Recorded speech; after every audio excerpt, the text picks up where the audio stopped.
non cooperation movement na mai pakpage asa laklaba matamda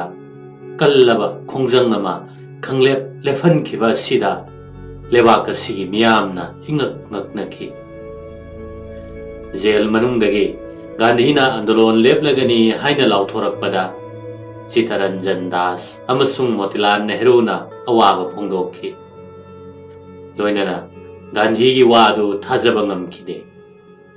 British Raj nasu chap manana ngakhe adubu yamna nungaikhi Mars ki tang tarada Gandhi bo mahaki ashramdagi pharaga sahi taruk jail da pire Gandhi so harauna yakhi Thani gi mamangda fajinduna jail da thamlamlabade leipak khabai khara saramgadabani adubu hojik Gandhi na jail da leikraba maramna pumnamak ningba kainare thawai mami phawba yaunadre Viceroy gi wahida hui ama phawba khongkhidre haiki Gandhi masamakna magi tungin basing amasung mabu yari ba kangbu singna makok ngaurak paduda karisu na sungba pokhide maramde mahak masamaki wakal na lamjing duna changsin kibane oiningba oirak pada nungnang ba pokhide mahak na khwaidagi chetna thajariba wakal gi lamjing singi manungda pandamdagi lambi na hena lui haibasini maruwaina hingsa polaktuna leipak asina ning tamna ba honariba sida praja amasung makhoi gi luching basing sa ohelakani haina chetna thajaki adumakpo matungda saitagraha gi khongjang asi mi yamdaba apikpa mafam kharadadi kanaba yai Bharat kumba mising yamna yam khraba pak chaw khraba mafam dadi khongjang asi kanaba watli haiki maram asidagi Bharat ka chunagadaba atai khongjang kayada pukning changba hungnarakhi Gandhi na jail da laikhrabada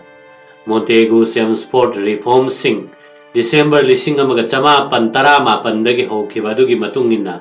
1919 da pangthokadoriba election aduda Congress ki mi kayana pukning lupnakhre Reform Singh asida paliba responsible self government hairibasi 1918 ki August da Montego na lauthokhiba adugadi yamna soinare miyamna penakhide yamna chauthoklaba ain sabha kayada Mikhalda karakpa mina masing yam halabasu loinana Mikhalda karaklaba minister singda khara hanthaba thaki thabak khara province singi oina khakjarabasu sakti mapungdi akhanaba sakti kaya pairiba viceroy amasung province singi governor singda adum maraiki pamnadraba muslim singi tonganba electorate adusu adum leiri maram asidagi 1919 da ahanba election pangthokhibada Congress yaukhide hojiksu Congress ki ayama mina council singda yauningdre madugi mahutta Gandhi na mathamoide yamna pamjaba khungang semgatpa haiba thabak kasida mapukning luptuna leinakhi adubu Motilal Nehru Chittaranjan Das Bithal Bhai Patel amasung Hakim Ajmal Khana chingba achauba luchingba singnadi 1919 gi election asire yauselaga council ki thabak chathandaduna British Raj punamduna makhoina haiba yahanba pamki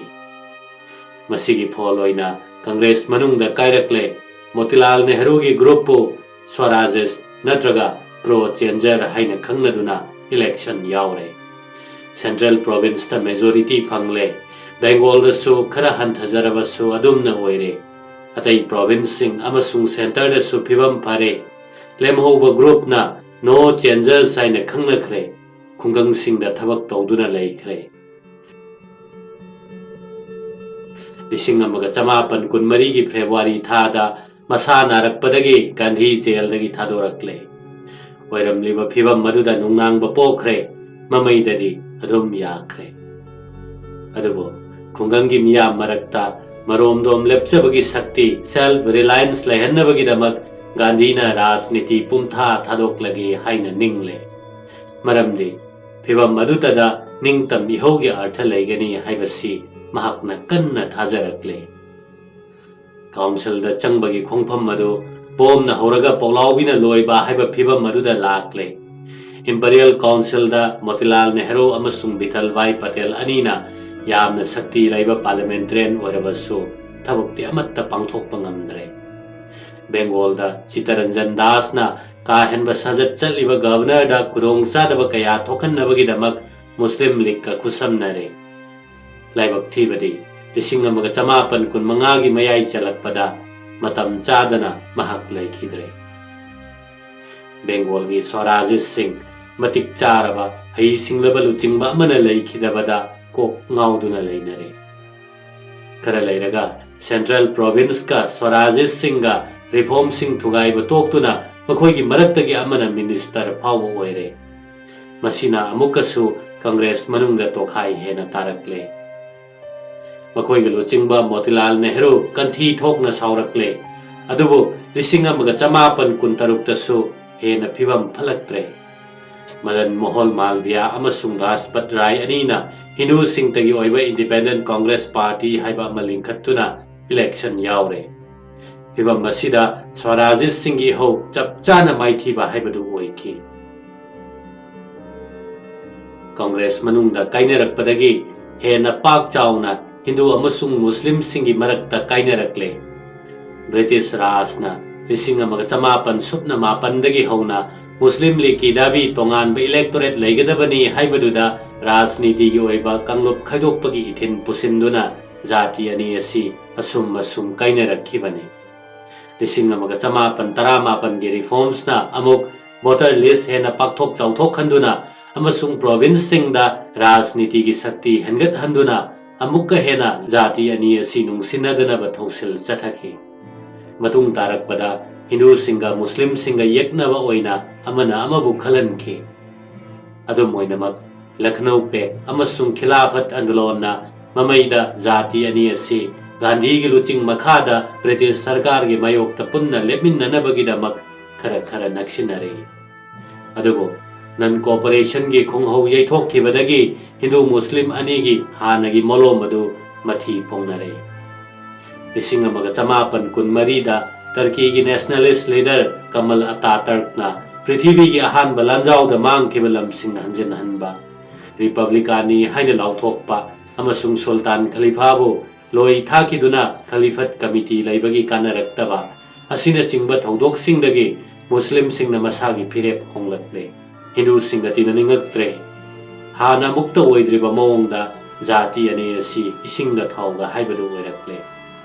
none cooperation की मतम मक्तदसु कंगलुप मसेल की ओइबा हिंसा की थबक पांगथोकलखि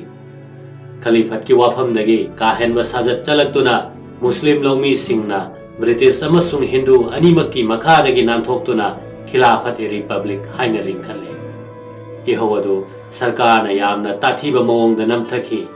नुंगाइनदबा अदुदगी हिंदू कया हातखि मखोई कयाबुसु नमदुना मुस्लिम ओलहनखि मसिगी लमन खुमोइना आर्य समाजना अवांग भारत की कंगलुप कया मुस्लिम ओइबदगी हिंदू ओइहले मालविया की हिंदू महासभा खोंजंग असिदा कन्न सौगतखि अमसुंग तमथीरबा स्लोगान कया लौहनखि लिसिंग अमगा चमापन कुनगा मंगादा मुस्लिम सिंगनसु हिंदू सिंगबो मुस्लिम ओनहन्नबा अकनबा थबक कया लौखले हिंदू कंगलुप सिंगनसु नागपुर रोमदगी राष्ट्रीय स्वयं सेवक संघ लिंखत्तुना काहेनबा थबक कया चंगसिले पुनमक असिगी महै ओइना लिसिंग अमगा चमापन कुन हुमदोइदगी लिसिंग अमगा चमापन कुन तरेट फावबा अवांग भारत सिनबा थुंगना हिंदू मुस्लिम यंगथीनरे लिसिंग अमगा चमापन कुन मरी की सेप्टेम्बर थादा मुस्लिम सिंगना हिंदू चामगा यांखै मंगा हातुना ख्वाइदगी हेना साथीबा मओंगदा फिबम फचलखिद्रे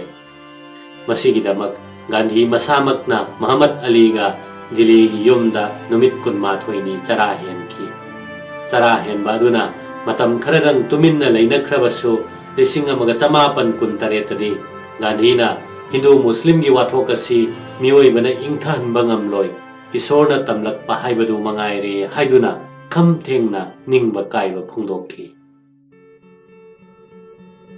लिसिंग अमगा चमापन कुनगा मंगादा कांग्रेस न सिथरकपदु उबदा ब्रिटेन की secretary of state Lord Birkenhead न करेम नखि इंडियन नेशनलिज्म की भूत अदु मांगख्रे हाइना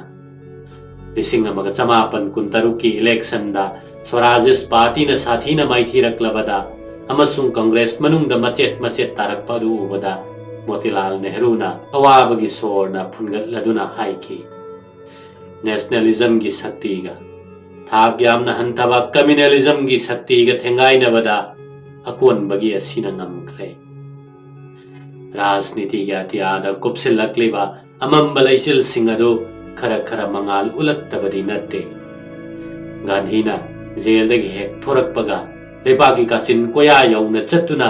इरोमदोम लेपचबा सेल्फ रिलायंस की मंत्र संदोखी मतम अयाम्बदा तरेंग नाइखी खादी सेले मागी मतौ अदुना मी कयागी पुकनिंग फजिनखी लाइरब लौबी कयाना माबु यामना खंगनिंगलखी कांग्रेस की पांदम पामनरखी खादीबु निंग तंबगी फिजोलनी हाइना मियामना यानरखी मरकसिदा वल्लभभाई पटेल ना सैत्यग्रही अमा ओइना सोंगथोरक्ले लाइगुमलब मूर्ति अमा ओइरक्ले 1956 बर्दोलीदा लौइंखोलगी खजना मफम मरांग खंगदना हेंगतप थिंगनबगिदमक अचौब सैत्यग्रहगी आंदोलन अमा तौखी थौदोक असिदगी वल्लभभाई पटेल बो मियामना सरदार हाइना मिंथोल पीखी अमसुंग इकाई खुमनखी अतोपा मखलगी लोचिंगबा अमना लाइन पुब मीनी हाइना खंगनबा अलूरी सीताराम राजूने 1954 दा महकना गोदावरी की चिंगी लमदम सिंगद खुंदाबा थाक यामना हंथना पुंसी लेलिबा कोइचत चतुना हिंगलिबा जाति सिंग अदुगी याइफनबगिदमक थबक कया पाइखतखी पुलिस स्टेशन सिंगदगी खुसुखुलाई मुल्लगा अरोनबा लम्बी सेमगतखी लमदम मदुदा लैरिबा सरकार की शक्ति पुमनमक चप लेफनदुना थमखी ब्रिटिश सिंगना यामना वाना आर्मी कया सिजनदुना महाकपु नमथखी अमसुंग हातखी नेशनलिज्म की भूत अदु मांगखीबदी नत्ते तुमिन्ना लैखीबने तांजा हेक फंगबदा अमुक हेक्ट होगले 1958 की नवेंबर थादा ब्रिटिश राजना राजनीति की ओइबा रिफॉर्म कया अमुक तौननबा लॉर्ड साइमन न लुचिंगदुना रॉयल कमीशन अमा ब्रिटिश पार्लियामेंट्रियन तरेटना सादुना भारत पुंबा चत्तुना येंसिलहली येंसिनगदौरिबा थौरांग असिदा भारत मचा अमत्ता यावहनखिदे मसिदा पुंनमकना यानिंगदबा कन्ना फोंदोखी हेना साथीरिबदी लॉर्ड साइमन मसामक नतना कमीशन की अतई मेंबर सिंह सकनाइरबा मी अमत्ता नते भारत की मरमदा करीसु खंगद्रिबा ngakta oina tawi कांगलुप खुदिंगी नेशनलिस्ट सिंगना कमीशन असिबु सिदोखी अमसुंग मखोइगी खोंथांग खुदिंगमक बॉयकॉट तौनखी मखोइना चलुबा मफम खुदिंगदा हड़ताल तौदुना अमुबा फिराल पाइदुना अमसुंग साइमन हनख्रो हाइदुना लाउसिनदुना इकाइबा पिरकपदा नतना कनाना सुमखोइबु तराम तराम तौकिदे आंदोलन तौरिबा सिंग अदुगी मथक्ता पुलिसना तमथीना ओट नैखिबदुदा यूपी की थौना लैरब कांग्रेस की लुचिंगबा गोविंद बल्लभ पंत पुंसी की ओइना हक्सांग की फिवम सोइनाई हनखी अतोपा मना लाहौर सासनगुमना ओटखिबा लाला राजपत राय ने चैवल खरा लैरगा 1959 की नवेंबर तांग 13 नोंगाखी साइमन कमीशन की मायोक्ता नेशनलिस्ट सिंगना बॉयकॉट माई पाकना चथखिबदा नतना भारत की राजनीति लुचिंगबा सिंगना खुमांग चौसनगदबा थबक थौरम कया सुपुकनिंग चंगनरे साइमन कमीशन तौरकदबा रिफॉर्म सिंग अदुगी महुत्ता मतिक चारबा पाउखुम अमा ओइना यानबा भारत मसाना मसाबु लैबाक ngakchabagi संविधान की मरमदा कुपना मिटियंग चंगनरक्ले पाउखुम मसिना पेपकन हेटना हाइखिबा भारत राजनीति की इरांग तौब सिंगना सरकार न तौब रिफॉर्म्स पु थवई उसित्ते अदुगा मखोई की ओइबा वारोल दे खक थंगलक्ते हाइबदो सिंगनबगी मतम लाक्ले कांग्रेस अमसुंग मुस्लिम लीग अनि पुनसिनदुना अनिमकना यानगदब संविधान अमा पुथोकनबा पार्टी पुनमकी ओइबा कॉन्फ्रेंस अमा कौदुना थबक निंगथीना चंगसिनबा होख्रे कॉन्फ्रेंस असिना मोतीलाल नेहरू ना संविधान की मरु ओइबा कयातम सेमलग पुथोकले मुस्लिम लीग की ओइना जिनाना पुखलखिबा सिंगदे मुस्लिम लीग की ओइना तोंगानबे इलेक्टोरेट सिंग थंबगी महत्ता अतई अतोपा वारोल कया थांगले मदुगी मनुंगदा बेंगोल असेंबली दा सीट सरुक अहुम की मनुंगदा अमा मुस्लिम की ओइबा ꯑꯁꯤꯅꯆꯤꯡꯕ ꯌꯥꯎꯔꯤ꯫ ꯋꯥꯔꯣꯜꯁꯤꯡ ꯑꯁꯤ ꯀꯪꯒ꯭ꯔꯦꯁꯅ ꯑꯍꯥꯟꯕꯗ ꯌꯥꯅꯤꯡꯕ ꯎꯠꯈꯤ, ꯃꯣꯇꯤꯂꯥꯜ ꯅꯦꯍꯔꯨꯅꯁꯨ ꯀꯟꯅ ꯁꯧꯒꯠꯈꯤ, ꯑꯗꯨꯕꯨ ꯍꯤꯟꯗꯨ ꯃꯍꯥꯁꯚꯥꯅꯗꯤ ꯀꯟꯅ ꯌꯥꯅꯤꯡꯈꯤꯗꯦ꯫ ꯃꯣꯇꯤꯂꯥꯜꯗ ꯁꯦꯝꯗꯣꯛ ꯁꯦꯝꯖꯤꯟ ꯑꯃꯨꯛ ꯍꯟꯅ ꯇꯧꯅꯕ ꯁꯤꯟꯅꯔꯦ꯫ ꯁꯦꯝꯗꯣꯛꯂꯤꯕ ꯑꯗꯨ ꯖꯤꯟꯅꯥꯅ ꯑꯃꯨꯛ ꯌꯥꯅꯤꯡꯈꯤꯗꯦ꯫ ꯃꯃꯩꯗꯗꯤ ꯅꯦꯍꯔꯨ ꯔꯤꯄꯣꯔꯠ ꯍꯥꯏꯅ ꯈꯪꯅꯗꯨꯅ ꯀꯪꯒ꯭ꯔꯦꯁꯀꯤ ꯏꯆꯝ ꯆꯝꯕ ꯆꯦꯔꯣꯜ ꯑꯃ ꯑꯣꯏꯅ ꯑꯗꯨꯝ ꯂꯩꯔꯦ꯫ ꯀꯣꯡꯒ꯭ꯔꯦꯁ ꯃꯅꯨꯡꯃꯛꯇꯗꯁꯨ ꯔꯤꯄꯣꯔꯠ ꯑꯗꯨꯗ ꯆꯞ ꯆꯥꯅ ꯅꯤꯡꯇꯝꯕꯒꯤ ꯃꯍꯨꯠꯇ ꯗꯣꯃꯤꯅꯦꯟ ꯁ꯭ꯇꯦꯇꯁꯇ ꯌꯨꯝꯐꯝ ꯑꯣꯏꯈꯤꯕꯅ ꯀꯟꯅ ꯌꯥꯅꯤꯡꯗꯕ ꯃꯤ ꯀꯌꯥ ꯆꯣꯡꯊꯣꯔꯛꯈꯤ꯫ ꯃꯈꯣꯏ ꯑꯗꯨꯒꯤ ꯃꯅꯨꯡꯗ ꯃꯁꯥꯒꯤ ꯆꯍꯤ 40 ꯐꯥꯎꯕ ꯁꯨꯗ꯭ꯔꯤꯉꯩꯗ ꯑꯀꯟꯕ ꯀꯪꯒ꯭ꯔꯦꯁꯃꯦꯟ ꯑꯃ ꯑꯣꯏꯔꯕ ꯃꯣꯇꯤꯂꯥꯜꯃꯛꯀꯤ ꯃꯆꯥꯅꯨꯄꯥ ꯖꯋꯥꯍꯔꯂꯥꯜꯁꯨ ꯌꯥꯎꯔꯤ꯫ ꯏꯪꯂꯦꯟꯗ ꯂꯥꯏꯔꯤꯛ ꯇꯝꯂꯛꯄꯅꯤ, ꯂꯝ ꯀꯌꯥ ꯀꯣꯏꯔꯨꯔꯕꯅꯤ, ꯖꯋꯥꯍꯔꯂꯥꯜ ꯅꯦꯍꯔꯨ ꯃꯁꯥꯃꯛ ꯑꯀꯟꯕ ꯗꯦꯃꯣꯀ꯭ꯔꯦꯠꯁ ꯑꯃꯅꯤ, ꯃꯈꯜ ꯈꯨꯗꯤꯡꯒꯤ ꯁꯨꯞꯅꯝ ꯁꯥꯁꯟ ꯁꯨꯛꯌꯥ ꯌꯥꯅꯤꯡꯗꯕ ꯅꯨꯄꯥꯅꯤ꯫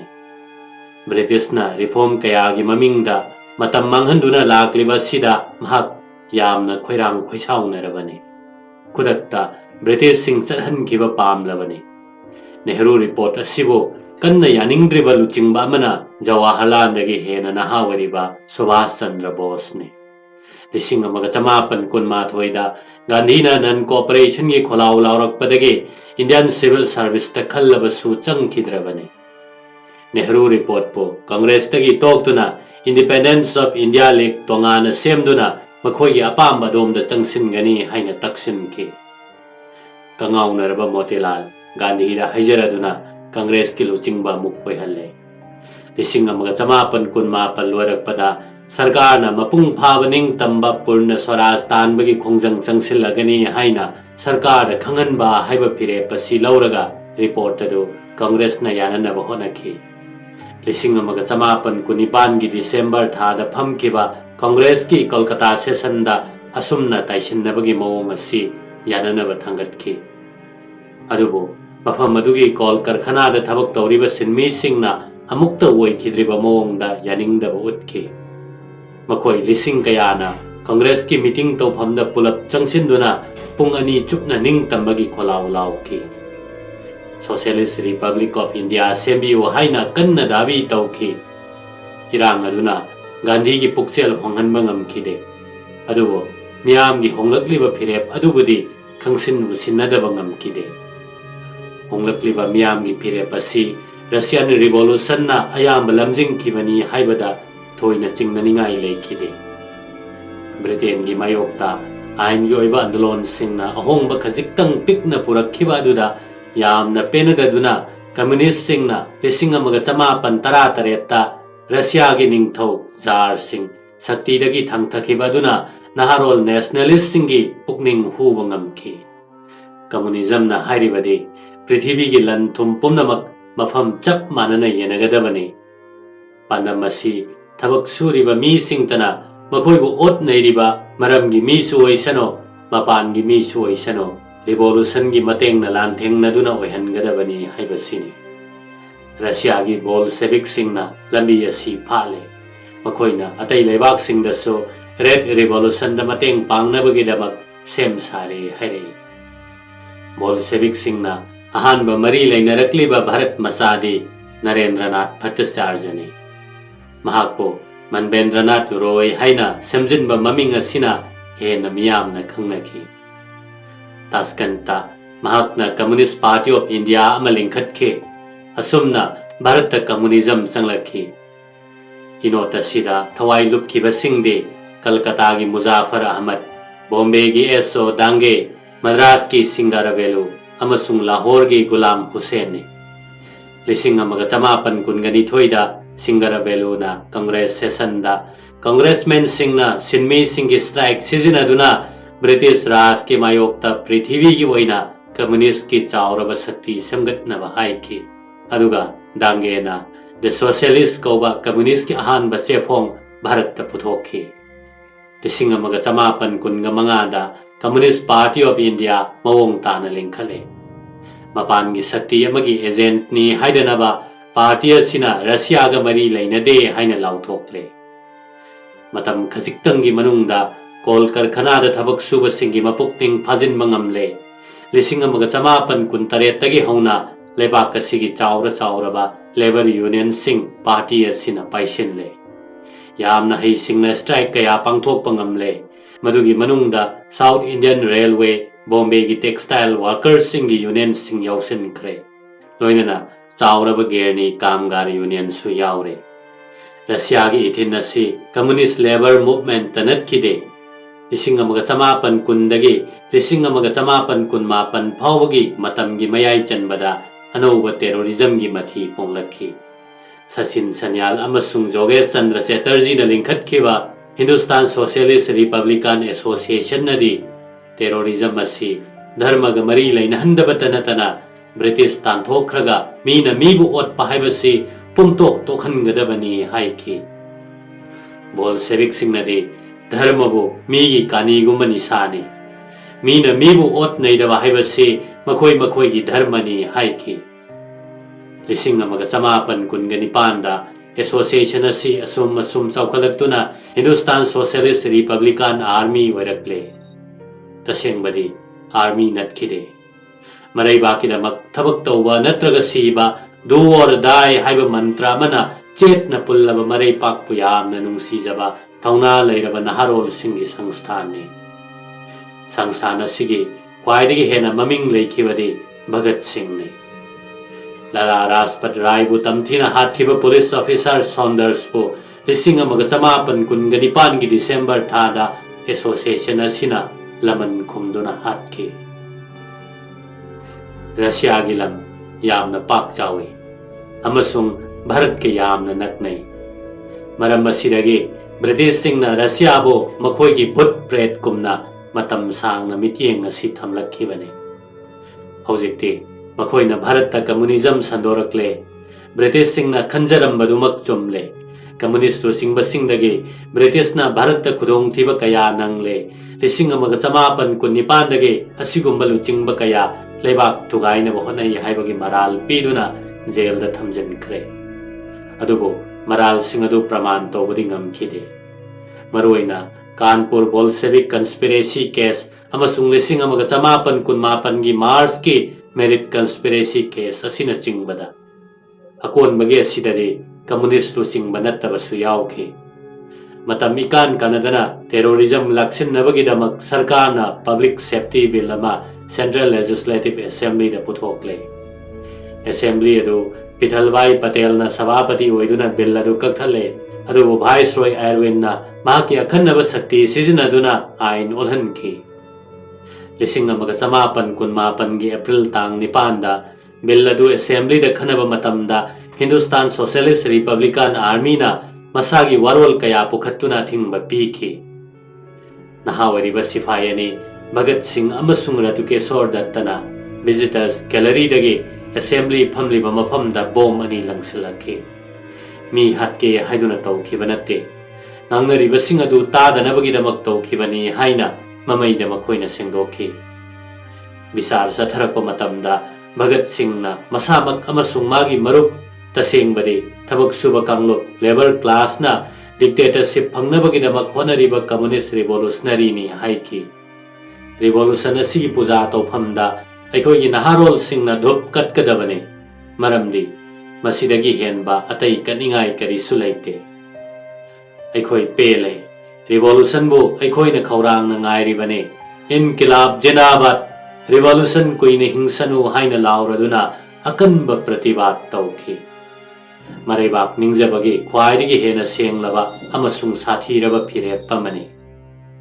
भगत सिंह दे ब्रिटिश पु तांथोकपद नते लम्मसिगी मीना मियोट मिनै तौबीबा सि पुनमक थिंगलगा भारत की मिचम अमना मंगक हाइगतना चचबा दुनी हाइना मागे अनिंगबा फोंदोखि खरे लैरगा लाहौर अमसुंग सहारनपुरदा बोम की कारखाना फगलकले लाहौर कंस्पिरेसी केस तौरकले भगत सिंह जतिन दास राजगुरु अमसुंग सुखदेव ब्रिटिश साम्राज्य की मायोक्ता लोन ललहौ तौबगी मरा लैरे हायरे विचार सथरिंगै मक्तदा जेल दा थमजनख्रे राजनीति की बोंदी सिंह दा थीने तौई हाइबगीदमक जतिन दास सरा हेनबगी खोंजंग चंगसिनखे लिसिंग अमगा चमापन कुनमापन की दिसंबर तांग 16 दा सीखे मागी मरुप मपांग Singh अदुबुना matam sang na bichar satharabi matungda lising amaga chamapan kunthra mathoige Mars kitang kulhumdoida hatki maril leiraba naharol singasi matam sang na miyam na puja kanakhe Kolkata da Jatindas si kibagi sabha jatra mail anidagi tadana miyam na saruk yakhi Bhagat Singh su miyam na khwaidagi hena pamjaraba miwai ama oiki official report amanadi lepak asida Gandhi bu rajniti gi khwaidagi henba mangjin thabalu chingba ma oidana bahona ki haina phongki makhoi lemna sikhibadi natte British Samraj gi England saru teknaba ningtam yeho ado mai hona chakhallamane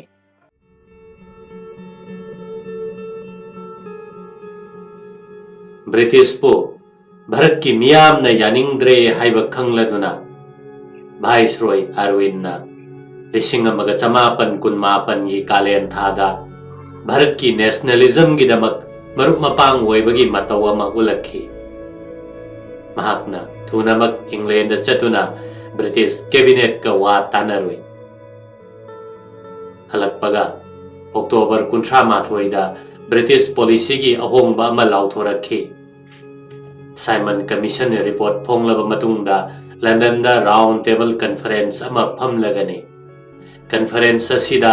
British Raj ki mihut Bharat rajniti gi luchingba sing amasung Bharat ki ningthau macha sing yauragani hairakhi conference asina makha taba rajniti gi reform sing puthoktuna khanagani haina khangalakki tasengbadi dominant status ki wafam masana lakchabani sarkarna mamangaida dominant status amasung round table gi wafam asi amukta thawa yauna phongdokhidribani hadakti mayak yamna singlakle marup mapang oina phaminagani haiba yare congress singi marakta ahanbada yaninglame khara kupthana yenglagade achauba tatamani haiba khanglakle maramde dominant status pirakpagi asa ude loinana Bharat ki mihut oigadoriba sing mot manaroidaba ngaktane punna phaminaba yabagi asa ukhide maram asidagi Gandhi na maruoiba mi kaya wa tanare Motilal Nehru Tej Bahadur Sapro eni besana singbagi mot lauraga wafam ani mayek senghale ahanbada dominant status ki wa mayek senggadabane atopana round table conference ta Congress tana Bharat ki mihut oigadabane Viceroy na wafam asi kudakta yaningdaba phongdokle makha tarakpada British Raj ki mayokta akanba thabak changsindaba yakhidre anoba phirepama mayek senglakle Hindustan Socialist Republican Army na Delhi manakta Arwin gi akhanaba train kapkhainaba honare Congress ki naharol singi mabuk phananaba Gandhi na December 19 da Lahore tawgadoriba Congress session gi president toina Jawaharlal bo hana thangatuna thamle Jawaharlal bo khan khibagi maram Gandhi na sumna haiki mahak tasengbadi extremist amane adubo mangak noli thabaki mini thugai khotkai bagi matangda mahak kari su sangseloi matungda wafam asi yamna chumlakhi Jawaharlal gi sabhapati gi warolda awangba adarsya antarjati gi mityeng amasung tabada peningai oiba wahi wata kaya yamna yawi mahakna haiki ai samak socialist samane republican namani haiba isana thamoi sengna yajai adubo aina ningthau amasung ningthau macha singi sajat pamjade industry singda hojikal gi ningthau singna puthorakpa niyam amatta aina yajaningde session adugi khwaidigi hena ningsing ningai oiba mikup December 19 gi ahing nongyai da lakhi sarkar da dominant status pinabagi aroiba matam adu phaubatani inkilab janabat haina nakong yaisin ba makhai lauraduna congress na purna swaraj lauthokle jati gi machu ahum gi piran chingkhale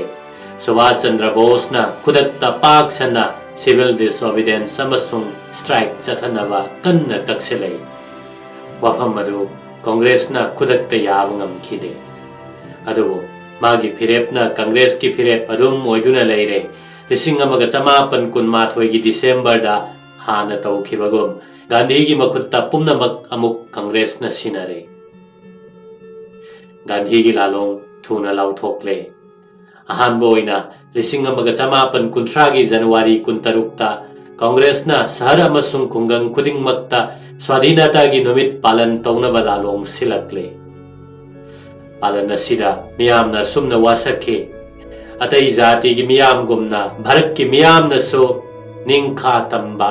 सुजमल वाजमल फंगबा हिंगबदा चंगलिबा pollen खुदिंगमक फंगदुना चौखटचबगी खुदोंग चाबा पुम्नमक लौनबा वासकसरे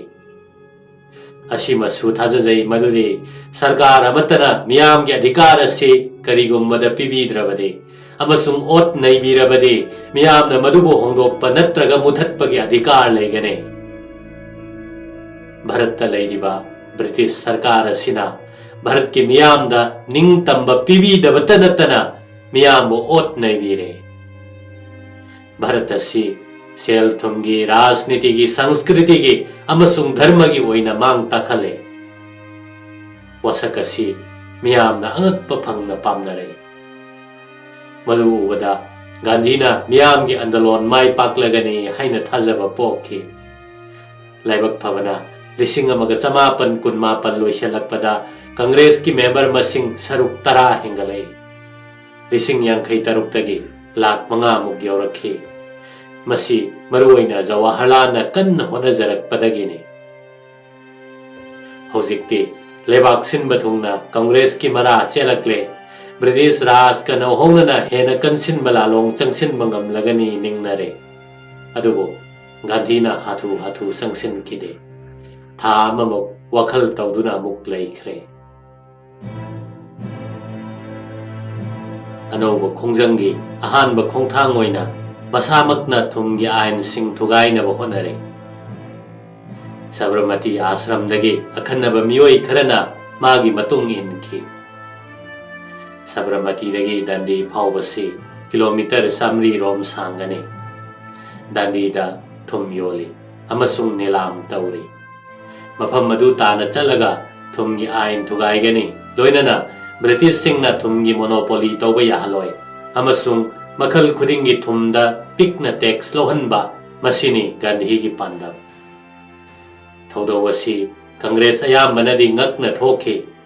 चाउरबा खोंथांग अमा चंगसिलसी हाइरगा मी मरिफुमुकी अपिकपा थौरांग अदुदा चिंगनबा पोकनखि सरकार दसु ngakna थोखे खुद थिंगजिंदना तुमिन्ना येंगदुना लेखि असुमना मार्च 12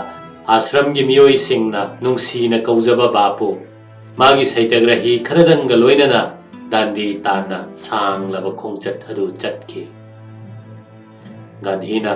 दांडी के नमक खोंसान खिगदबा नोंग वालिंगैदा congressman सिंगे आशा चौखटनबा अमसुंग पुकनिंग थौगटनबगिदमक महाकना खोंचत अदुगी हलकलबा मतुंगदा मफम अतैदसु थुमगी ion सिंग थुगाइरखिगनी युथकपा अमसुंग मपालगी फिरोल सिजनबा boycott तौरखिनी अतै अहिंसा की पांबई कया सिजनरखिनी हाइरमी गांधी की खोंचत अदुना मफम खुदिंगदगी मियामगी हिनिंगबा उलखि भारत मनुंग अमसुंग मपानदा कल्लबा प्रसार कया तौनरखि अप्रैल 3 गांधीना समुद्र खोंबान की कोंगोल मरक्ता लेपलगा थुम खरा पाइदुना मखुत वांगना थांगले तांजादुदा राजनीति की लुचिंगबी अमसुंग अईबी सरोजिनी नायडूना लाउखि तारामना ओकले आइन थुगाइबा नुमित खरनी की मतुंगदा समुद्र खोंबान पुम्नमक्ता थुमगी सैत्यग्रह पाक सना चथनरे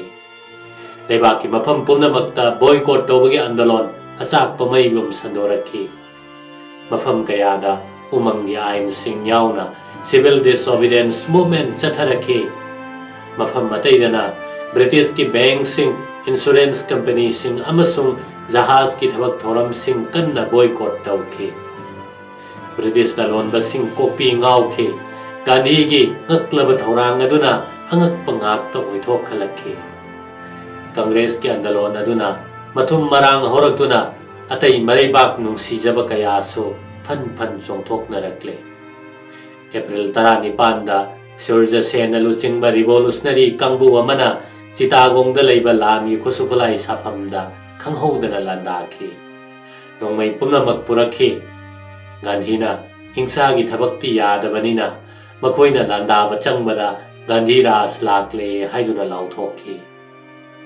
Matanga Sida Bharatki Kasin Amada Laiba Peswarda Thawai Katok Sarava Sama Sebak Kangbu Amana Kudai Kutmadgar Haina Masana Mington Jaduna Masin Tumkalaki Makoigi Luchingba Abdul Ghaffar Khan Miyamna Frontier Gandhi Haina Su Kangnava Si Maming Yamna Chalaki Mahakna Karisu Tauraktrabaso Sarkarna Mabu Bhajanki Maduda Mi Kayana Muk Akanba Irang Taurakle Lanmi Pusinduna Namthale Mi Cha Kaya Sinaki Gaurawali Hindu Sifai Paltan Amanadi Muslim Singda Nongmai Kapu Haivayakide Lanmi Thuna Handok Pataki Adubu Numit Tarani Manungda Sarkarna Peswar Laksan Kre Gaurawali Sifai Singi Mapalay Tanamarebak Ninki Vadugidamak Tamthi Vadagi Hena Tamthi Ravatairak Kaya Piki North West Frontier Province Ta Sarkarna Mating Thokna Laman Kumki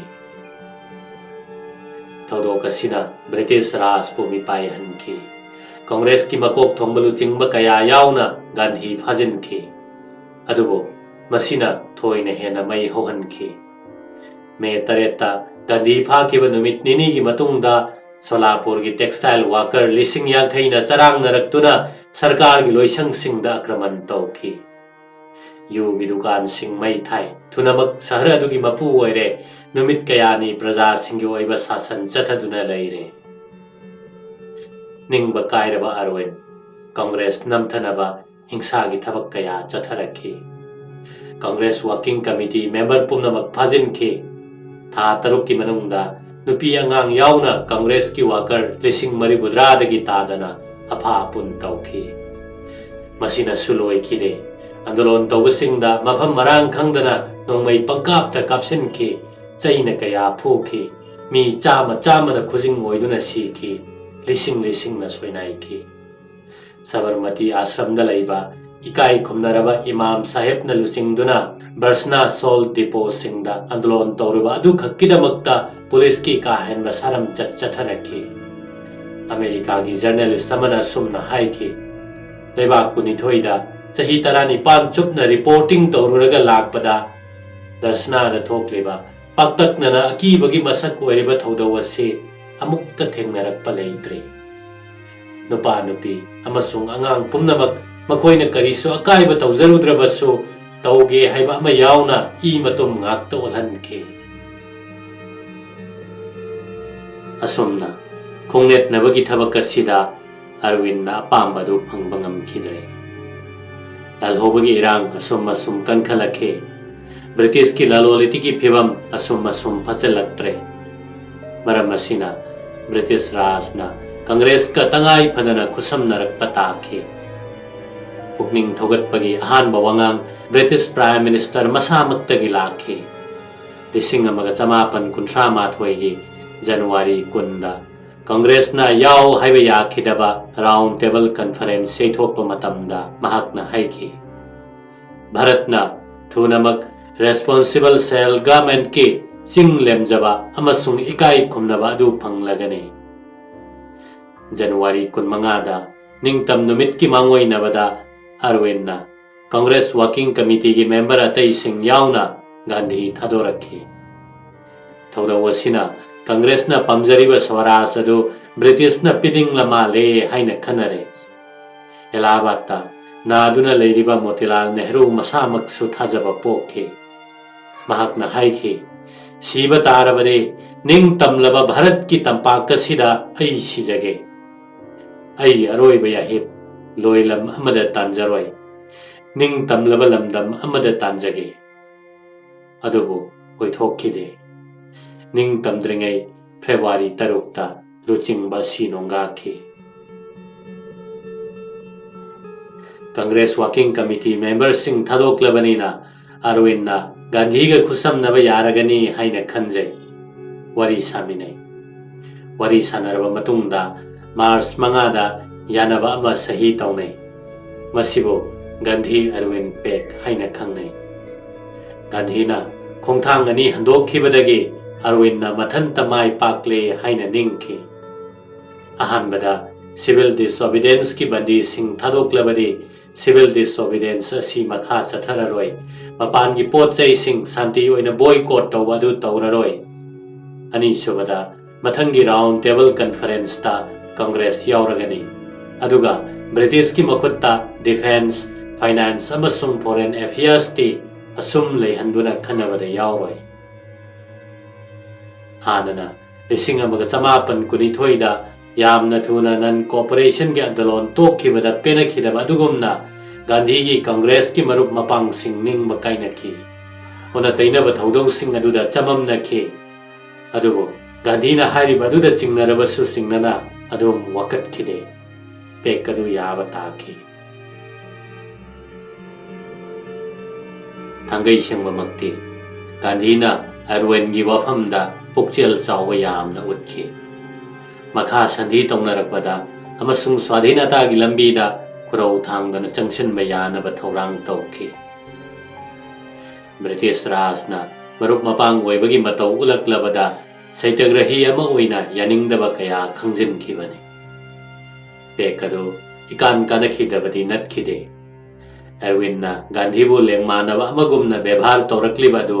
गांधीना थमोइगी ओइनदी माइ पाकलबने तुंगदा Britain की prime minister ओइरक्लबा Winston Churchill मकना नुंगाइतबा वाफम खरा फोंदोक्लदुना फिबम असी मयक सेंहनखि चर्चिलना हाइखि middle temple की उकिल लालहौबा म ओइरिबा mister Gandhi हाइबा नोंपोक्लोमगी फकीर अमगुमना fidget तंखाई सेतुना Ningthou कोनुंगी सिरीदा सुम काखलक्लिबासी पुकनिंग लांगनिंगाइनी हंगोइनिंगाइनी महक मसामकना civil disobedience की हनमनाइदना आंदोलन चथना king emperor की मियोई सिंगा मानव थाकता वा तानब लाक्तिबासी इकाइनिंगाइनी अदुमक्पो पेकदो हौबदगी अदुमक यानखिद्रे अहानबदा राउंड टेबल कॉन्फ्रेंस की करिसु कनिनिंगाई लेतबना कांग्रेसना मपान की पोत चैसिंग तुमिन्ना बॉयकॉट तौदुना मतम सांगना लेथोकपा ngamlaktre अनीसुबदा मसीगा मरी लेनना तौरकपा आंदोलन सिंह लोकल ऑफिशियल सिंगना इराई लाइना बदनाम तौबा ngamki अरोइबदा ब्रिटिश राजमकना सिविल डिसोबीडियंस आंदोलन की सैथेंग कया फंगलबसो असिगुम्बा मरम अमा नत्रगा अमा तौदुना गांधी अमसुंग मागी कांग्रेस पु नमथनबा थौरांग गाइदुना लेरिबनी अप्रैल थादा हाइगुमलदना अरविंद की महुत्ता वरी वताई सामिनबा वथो कया टेंशन मिनबदा करिसु थाजदबा लॉर्ड वेलिंगटन लाकले मागिदी खुदुम सिंह बने चर्चिलना गांधीबु यादव दुगुमना महाक्सु गांधीबु यादे गांधीबु राजनीति की लौनम हईबा पिख्रबा चोई सांगतम मिसक अमनी हाइखि लिसिंग अमगा समापन कुंथ्रा माथोई कालेन थादगे असुमना पेकदो पुमनान चले अगस्त थादा गांधीना राउंड टेबल कॉन्फ्रेंस यावनबा भारत थादोक्ले सुंगसिनबा याद्रबा मियाम की संस्थान सिंह Muslim league Hindu Mahasabha liberals Sikh नमथदुना लेख्रबा कांगलुप सिंह एंग्लो इंडियन सिंह क्रिश्चियन सिंह ब्रिटिश कारबार तौब सिंह पुनमकसी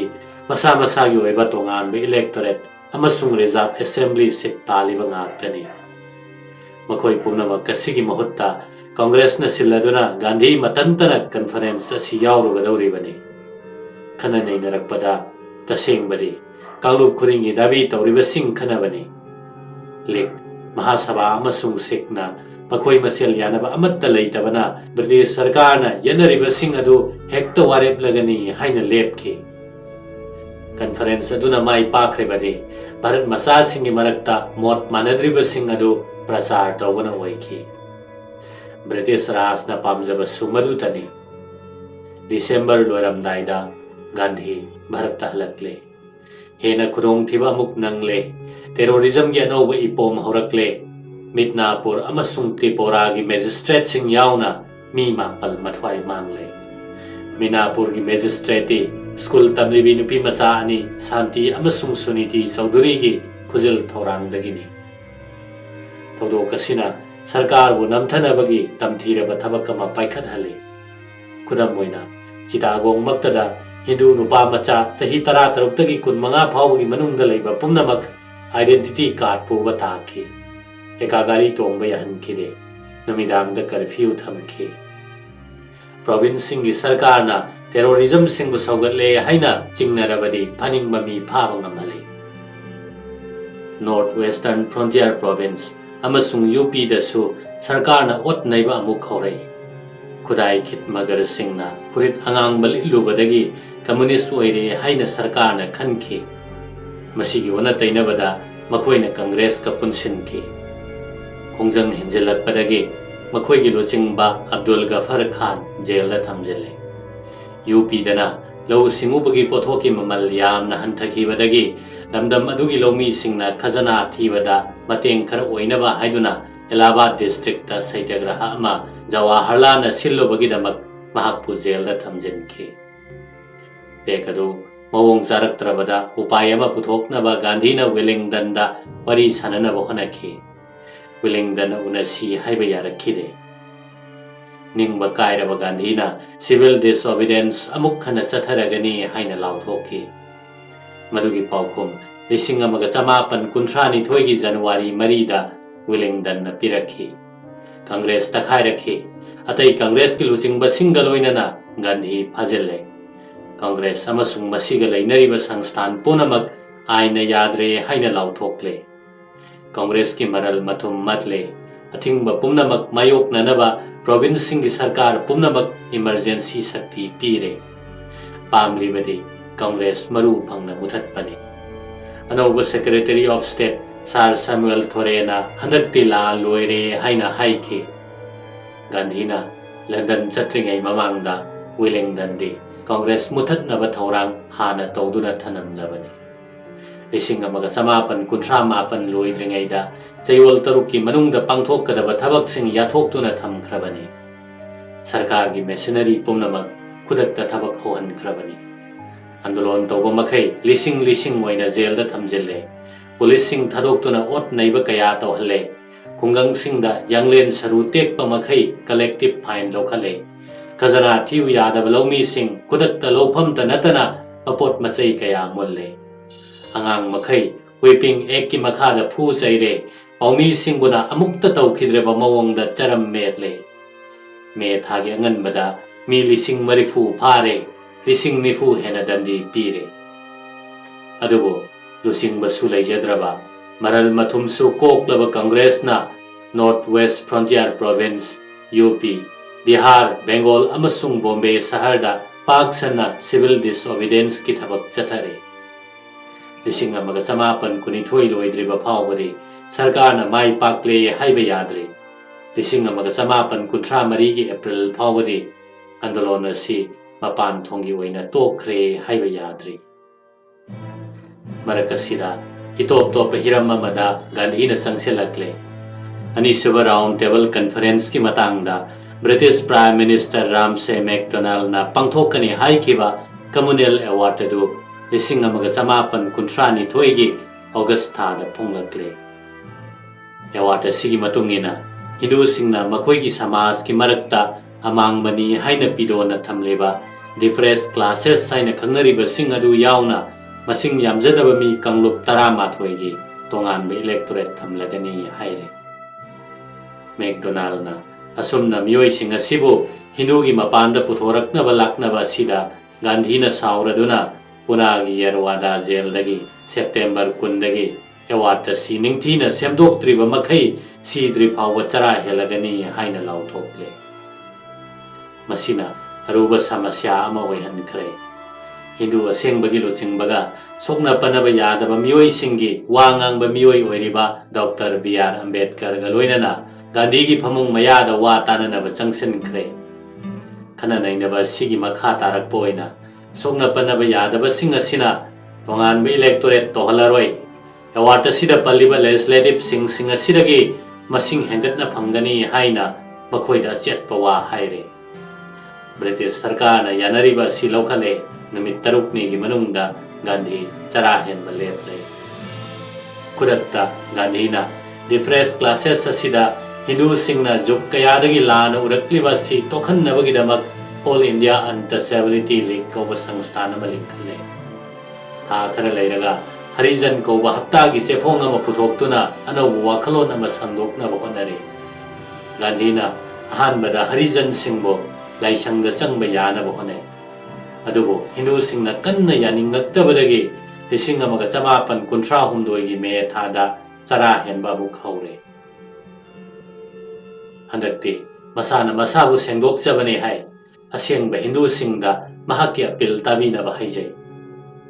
Gandhi jail manungda sikhi haiba sithoktanaba sarkarna mahakpu thunamak thadokle. Pirepasi uraklabada chayol taruk civil disobedience tokle loinana viceroyga amuk unanaba honarakle. Masida British Raj ka Congress ka amuk kusamnabagi tanja phangle adubu hanagi matawgum wilingdana unasi haibadu yaraktre. Gandhi gi mathangi khongjangdi August amadagi amuk civil disobedience horagani haire. Handakti masamak yauna akhannaba misingtana sangsingadaba khongjangni haiki. Wilingdana Gandhi bo amuk phajale. Gandhi nasu jail dagi Harijan gi andolon tawba yahlambadu yadabadagi amuk chara henba hore. Magi phibam thuna soksilakpadagi sarkarna August kulhumdoida amuk thadore. Masigi matungda Gandhi masamak Harijan gidamak chap yungna leple. Chahi amarom chupna sahar saharda amasung khungang da chattuna sokna panaba yadabagi mayokta ningthijaba wangang ngangduna Hindu asengba singdagi sel khomduna Harijan phan khomgale. Magi khongchat asisu achambadi natkide. Piral amuba paiba andolon kari kayana mahakki meeting kayada mabu temsingnaki. Punada mana tongliba kada bom langsilakhi. Adumakpo lising amaga chamapan kunthra marigi August thada magi khongchat loisilakpada sokna panaba yadabagi matang loisilakle haina mahakna thajare.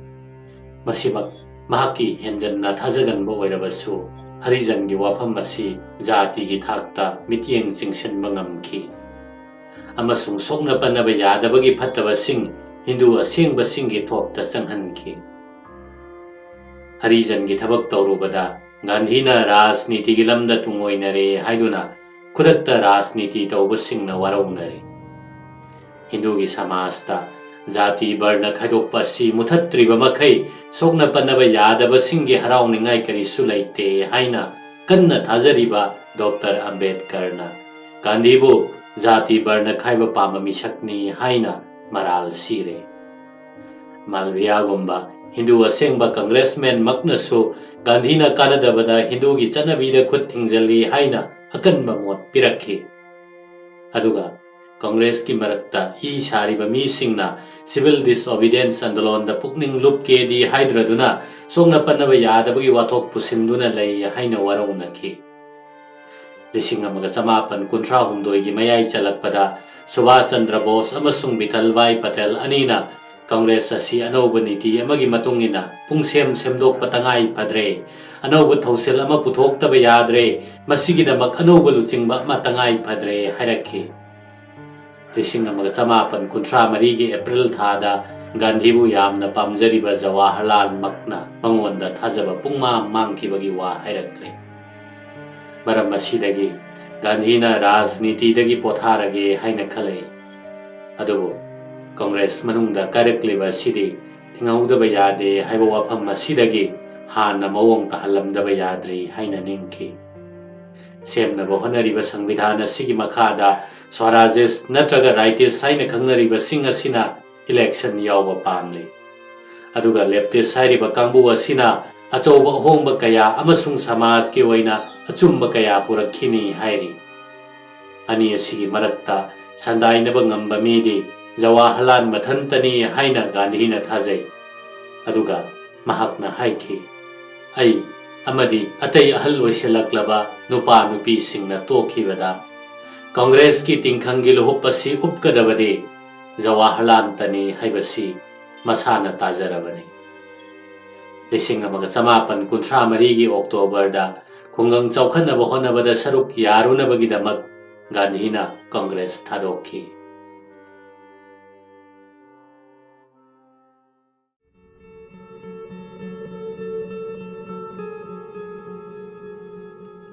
1953ꯒꯤ June ꯊꯥꯗ ꯀꯣꯡꯒ꯭ꯔꯦꯁꯇ ꯁꯔꯀꯥꯔꯅ ꯑꯊꯤꯡꯕ ꯊꯝꯂꯝꯕ ꯑꯗꯨ ꯂꯧꯊꯣꯛꯈ꯭ꯔꯕꯗ ꯆꯌꯣꯜ ꯈꯔꯒꯤ ꯃꯅꯨꯡꯗ ꯁꯤꯔꯨꯕꯗꯒꯤ ꯍꯤꯡꯒꯠꯂꯛꯂꯦ, ꯍꯦꯟꯅ ꯑꯗꯨꯝ ꯃꯄꯥꯡꯒꯜ ꯂꯩꯔꯛꯂꯦ꯫ ꯕ꯭ꯔꯤꯇꯤꯁ ꯔꯥꯖꯀ matam sangna lanthengnarakpagi anauba wakhal kaya samaj ke anauba kangluk kaya tona tinaba ngamlakle lairik haitaba khungangi nupa macha lising kaya congress te yausellakle frontier gandhi gi mapandagi north western frontier province ta kallaba anauba khongda pham amasu phangle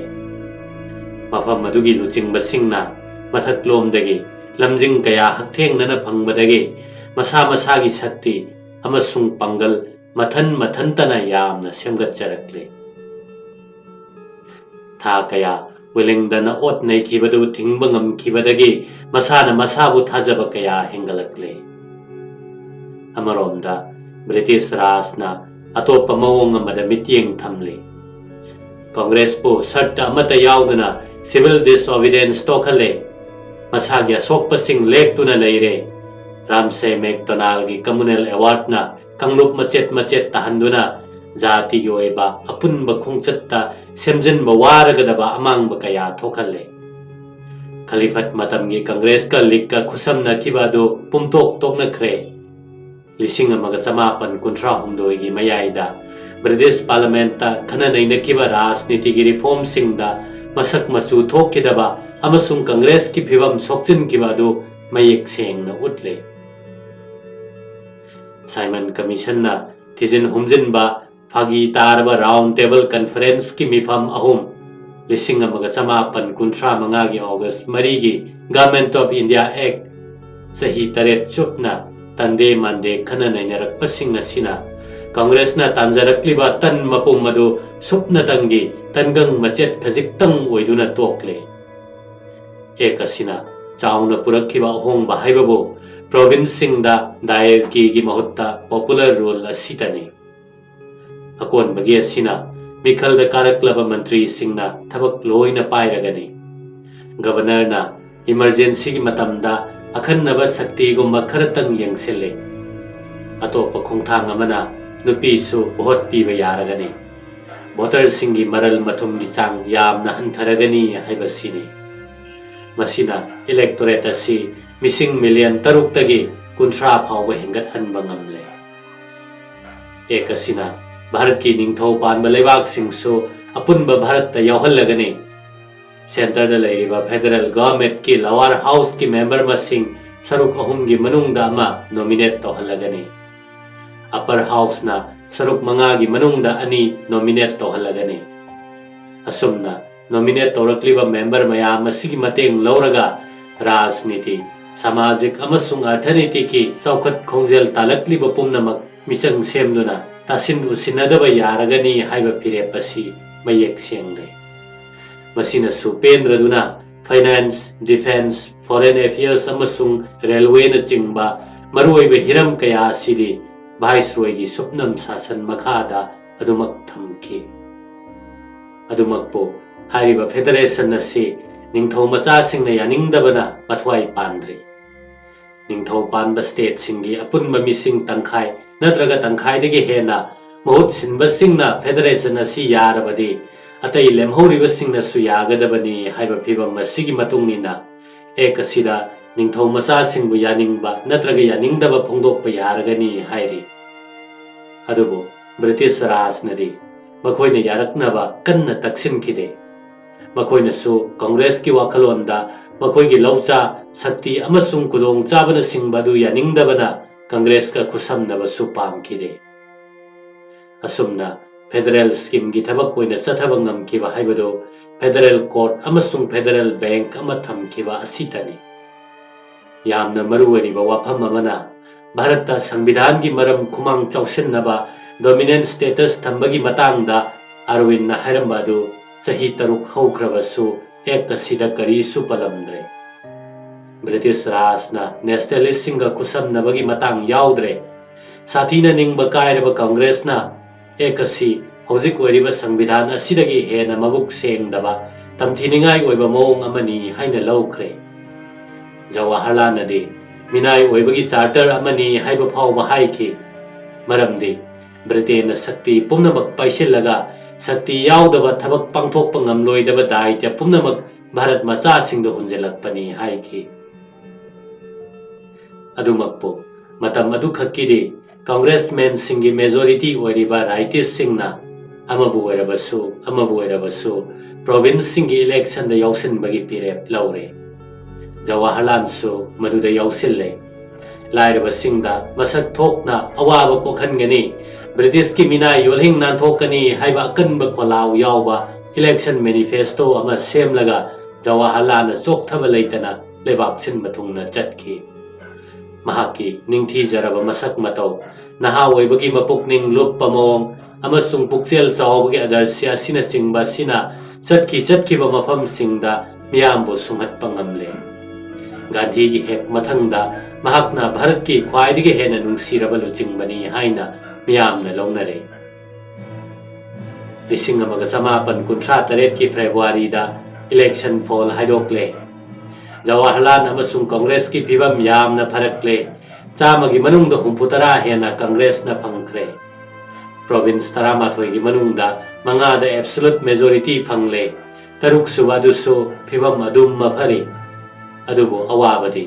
ꯃꯨꯁꯂꯤꯝꯁꯤꯡꯒꯤ ꯁꯤꯠ 100ꯒꯤ ꯃꯅꯨꯡꯗ ꯀꯪꯒ꯭ꯔꯦꯁꯅ 19ꯇꯃꯛ ꯐꯪꯕ ꯉꯝꯈꯤ꯫ ꯇꯁꯦꯡꯕꯗꯤ ꯃꯨꯁꯂꯤꯝ ꯌꯥꯝꯅ ꯂꯩꯕ ꯃꯐꯝꯁꯤꯡꯗ ꯑꯌꯥꯝꯕꯅ ꯔꯤꯖꯅꯦꯜ ꯄꯥꯔꯇꯤꯁꯤꯡꯗ ꯄꯣꯠ ꯄꯤꯅꯈꯤ꯫ ꯑꯗꯨꯝ ꯑꯣꯏꯗꯨꯅꯁꯨ ꯀꯪꯒ꯭ꯔꯦꯁꯅ ꯂꯩꯕꯥꯛ ꯑꯁꯤꯒꯤ ꯃꯥꯏꯅꯣꯔꯤꯇꯤ ꯀꯥꯡꯂꯨꯞꯇ ꯃꯁꯛ ꯊꯣꯛꯄ ꯊꯕꯛ ꯇꯧꯕ ꯉꯝꯗ꯭ꯔꯤ ꯍꯥꯏꯕꯁꯤ ꯃꯌꯦꯛ ꯁꯦꯡꯈꯤ꯫ 1838ꯀꯤ ꯃꯌꯥꯏ ꯆꯜꯂꯛꯄꯗ ꯄ꯭ꯔꯣꯚꯤꯟꯁ 11ꯒꯤ ꯃꯅꯨꯡꯗ 8ꯇ ꯀꯪꯒ꯭ꯔꯦꯁꯅ ꯁꯛꯇꯤ ꯄꯥꯏꯔꯦ꯫ ꯑꯗꯨꯕꯨ ꯁꯦꯜ ꯃꯔꯥꯡ ꯀꯥꯏꯅ ꯂꯩꯇꯕꯅ ꯃꯤꯅꯤꯁꯇ꯭ꯔꯤꯁꯤꯡ ꯑꯗꯨꯅ ꯂꯧꯃꯤꯁꯤꯡꯒꯤ, ꯍꯔꯤꯖꯟꯁꯤꯡꯒꯤ ꯑꯃꯁꯨꯡ ꯁꯍꯔꯒꯤ ꯂꯥꯏꯔꯕꯁꯤꯡꯒꯤ ꯐꯤꯚꯝ ꯀꯔꯤꯁꯨ ꯐꯒꯠꯍꯟꯕ ꯉꯝꯈꯤꯗ꯭ꯔꯦ꯫ ꯄ꯭ꯔꯣꯚꯤꯟꯁꯁꯤꯡꯒꯤ ꯔꯦꯚꯦꯅ꯭ꯌꯨꯗꯤ ꯃꯄꯨꯡ ꯑꯣꯏꯅ ꯂꯝꯒꯤ ꯈꯖꯅꯥꯗꯒꯤꯅꯤ꯫ ꯃꯤꯅꯤꯁꯇ꯭ꯔꯤꯁꯤꯡꯗꯤ ꯈꯖꯅꯥ ꯑꯁꯤ ꯍꯟꯊꯍꯟꯕ ꯄꯥꯝꯈꯤꯕꯅꯤ, ꯑꯗꯨꯅ ꯍꯦꯟꯒꯠꯍꯟꯕꯒꯤ ꯑꯁꯥ ꯂꯩꯈꯤꯗꯦ꯫ ꯑꯇꯩ ꯃꯔꯨꯑꯣꯏꯕ ꯃꯐꯝꯗꯒꯤ ꯂꯥꯛꯀꯗꯕ ꯔꯦꯚꯦꯅ꯭ꯌꯨꯁꯤꯡ ꯑꯗꯨꯗꯤ ꯁꯦꯟꯇ꯭ꯔꯦꯜ ꯒꯚꯔꯟꯃꯦꯟꯠꯀꯤ ꯁꯦꯡꯒꯥꯎꯗ ꯂꯣꯏꯅ ꯆꯪꯈ꯭ꯔꯕꯅꯤ꯫ ꯈꯔꯕꯨꯗꯤ ꯄ꯭ꯔꯣꯚꯤꯟꯁꯁꯤꯡꯗ ꯌꯦꯟꯊꯣꯔꯛꯈꯤ, ꯑꯗꯨꯕꯨ ꯈꯔ ꯑꯗꯨꯅꯗꯤ ꯃꯁꯛ ꯊꯣꯛꯄ ꯁꯣꯁꯤꯌꯦꯜ ꯋꯦꯜꯐꯤꯌꯔꯒꯤ ꯁ꯭ꯀꯤꯝ ꯑꯃꯠꯇ ꯄꯥꯡꯊꯣꯛꯄ ꯉꯝꯈꯤꯗꯦ꯫ ꯃꯔꯝ ꯑꯁꯤꯗꯒꯤ ꯀꯪꯒ꯭ꯔꯦꯁ ꯃꯤꯅꯤꯁꯇ꯭ꯔꯤꯁꯤꯡ ꯃꯥꯏ ꯄꯥꯛꯈꯤꯗꯦ꯫ ꯑꯀꯟꯕ ꯑꯟꯗꯣꯂꯣꯟ ꯀꯌꯥ ꯃꯥꯌꯣꯛꯅꯔꯛꯂꯦ꯫ ꯑꯗꯨꯕꯨ ꯄꯨꯛꯅꯤꯡ ꯊꯧꯒꯠꯅꯤꯡꯉꯥꯏ ꯑꯣꯏꯈꯤꯕ ꯍꯥꯏꯕꯕꯨ ꯁꯤ ꯔꯥꯖꯥꯒꯣꯄꯥꯜꯆꯥꯔꯤ, ꯒꯣꯕꯤꯟꯗ ꯚꯜꯂꯚ ꯄꯟꯠ ꯑꯃꯁꯨꯡ ꯕꯤ.ꯖꯤ. ꯈꯦꯔꯒꯨꯝꯕ ꯀꯪꯒ꯭ꯔꯦꯁꯃꯦꯟ ꯈꯔꯅ ꯌꯥꯝꯅ ꯃꯇꯤꯛ ꯆꯥꯕ ꯃꯤꯅꯤꯁꯇꯔ ꯅꯠꯇ꯭ꯔꯒ ꯆꯤꯐ ꯃꯤꯅꯤꯁꯇꯔ ꯑꯣꯏꯕ ꯉꯝꯈꯤ꯫ ꯀꯪꯒ꯭ꯔꯦꯁ ꯁꯔꯀꯥꯔꯁꯤꯡꯅ ꯔꯥꯖꯅꯤꯇꯤꯒꯤ ꯕꯟꯗꯤꯁꯤꯡ ꯊꯥꯗꯣꯛꯈꯤ꯫ ꯃꯁꯤ ꯒꯚꯔꯅꯔꯁꯤꯡꯅꯗꯤ ꯀꯟꯅ ꯌꯥꯅꯤꯡꯈꯤꯗꯕꯅꯤ꯫ ꯑꯔꯣꯏꯕꯗ ꯈꯥꯗꯤ ꯁꯦꯠꯄ ꯚꯥꯔꯠ ꯃꯆꯥꯁꯤꯡꯅ ꯄ꯭ꯔꯣꯚꯤꯟꯁ ꯈꯔꯗ ꯁꯛꯇꯤꯒꯤ ꯐꯝꯐꯝ ꯂꯥꯡꯗ ꯐꯝꯕ ꯉꯝꯈꯤꯕ ꯑꯁꯤꯅꯤ꯫ ꯄ꯭ꯔꯣꯚꯤꯟꯁꯁꯤꯡꯗ ꯄꯣꯄꯨꯂꯔ ꯔꯨꯜ ꯊꯝꯂꯒ ꯁꯦꯟꯇꯔꯗ ꯑꯣꯇꯣꯀ꯭ꯔꯦꯇꯤꯛ ꯔꯨꯜ ꯊꯝꯕ ꯑꯅꯤ ꯑꯁꯤ ꯊꯕꯛ ꯄꯨꯟꯅ ꯀꯨꯏꯅ ꯆꯠꯊꯕ ꯌꯥꯔꯣꯏ ꯍꯥꯏꯕꯁꯤ ꯖꯋꯥꯍꯔꯂꯥꯜꯅ ꯃꯨꯟꯅ ꯈꯪꯈꯤ꯫ ꯀꯪꯒ꯭ꯔꯦꯁ ꯃꯤꯅꯤꯁꯇꯔꯁꯤꯡꯅ ꯁꯣꯁꯤꯌꯦꯜ ꯋꯦꯜꯐꯤꯌꯔꯒꯤ ꯁ꯭ꯀꯤꯝ ꯀꯌꯥ ꯄꯥꯡꯊꯣꯛꯅꯕ ꯑꯋꯥꯕ ꯀꯌꯥ ꯊꯦꯡꯅꯔꯤꯉꯩꯗ ꯖꯋꯥꯍꯔꯂꯥꯜꯅ ꯅꯤꯡꯇꯝꯕꯒꯤ ꯂꯥꯟ ꯑꯁꯤ ꯃꯃꯩꯗ ꯀꯔꯝꯅ ꯃꯪꯒꯣꯜ ꯑꯣꯏꯍꯟꯒꯗꯒꯦ ꯍꯥꯏꯕꯁꯤꯗ ꯄꯨꯛꯅꯤꯡ ꯂꯨꯞꯇꯨꯅ ꯂꯩꯔꯦ꯫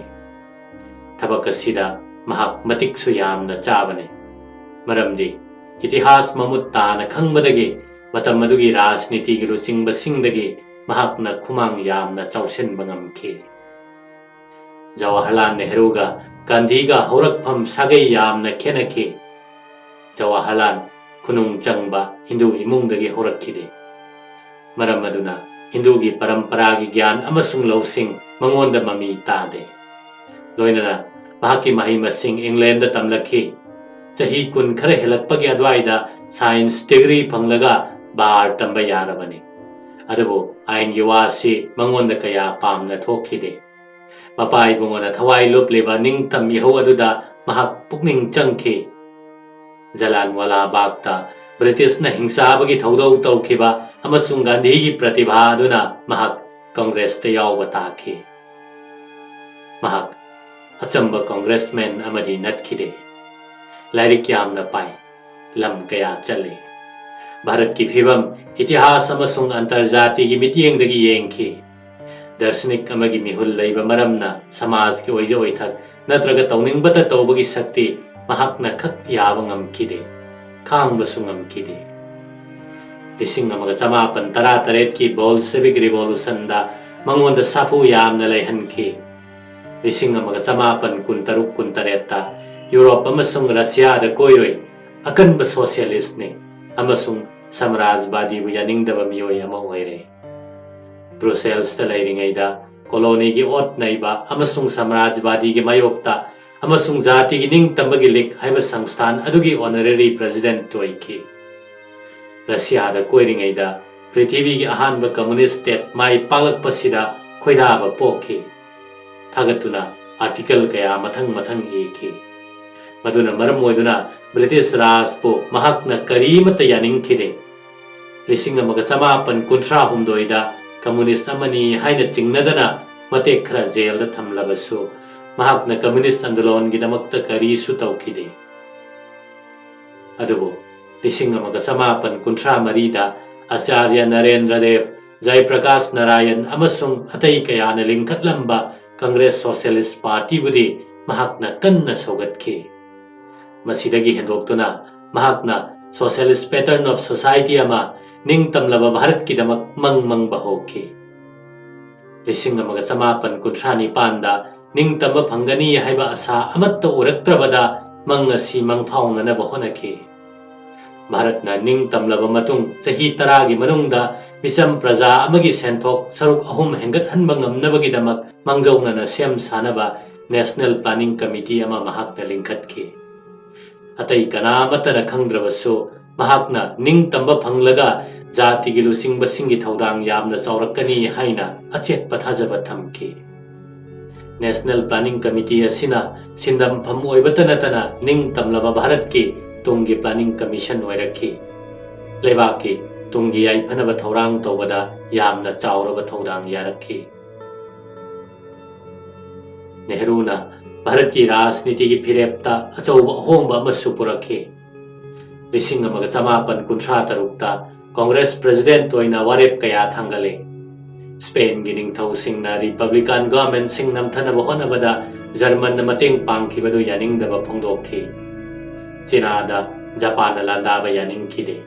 amasung Italy na Avisia lausinba yaningkhide lising amaga chamapan kunthra nipan da Nehru masamak Spain da satuna Republican sing saugaloi Japan galan tongnariba China da medical mission thaki mission da sibulu chingkhiba Dr. Katniss mathau tawringaida mathwai katkhi Bharat masa singna atai lam singda samrajbadi gi mayokta changselliba jati kayaga khusemnaki loinana mioibagi laibak sembada prithvi gi oiba thodang pangthokpada saruk yabatanatana leibak asigi chathariba ningtambagi khongjang asibasu mayek sengna khanghanki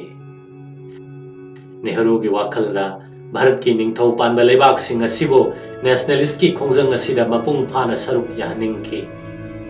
British singna de ningthau masa sing asi makhoi gi michangni haina khanduna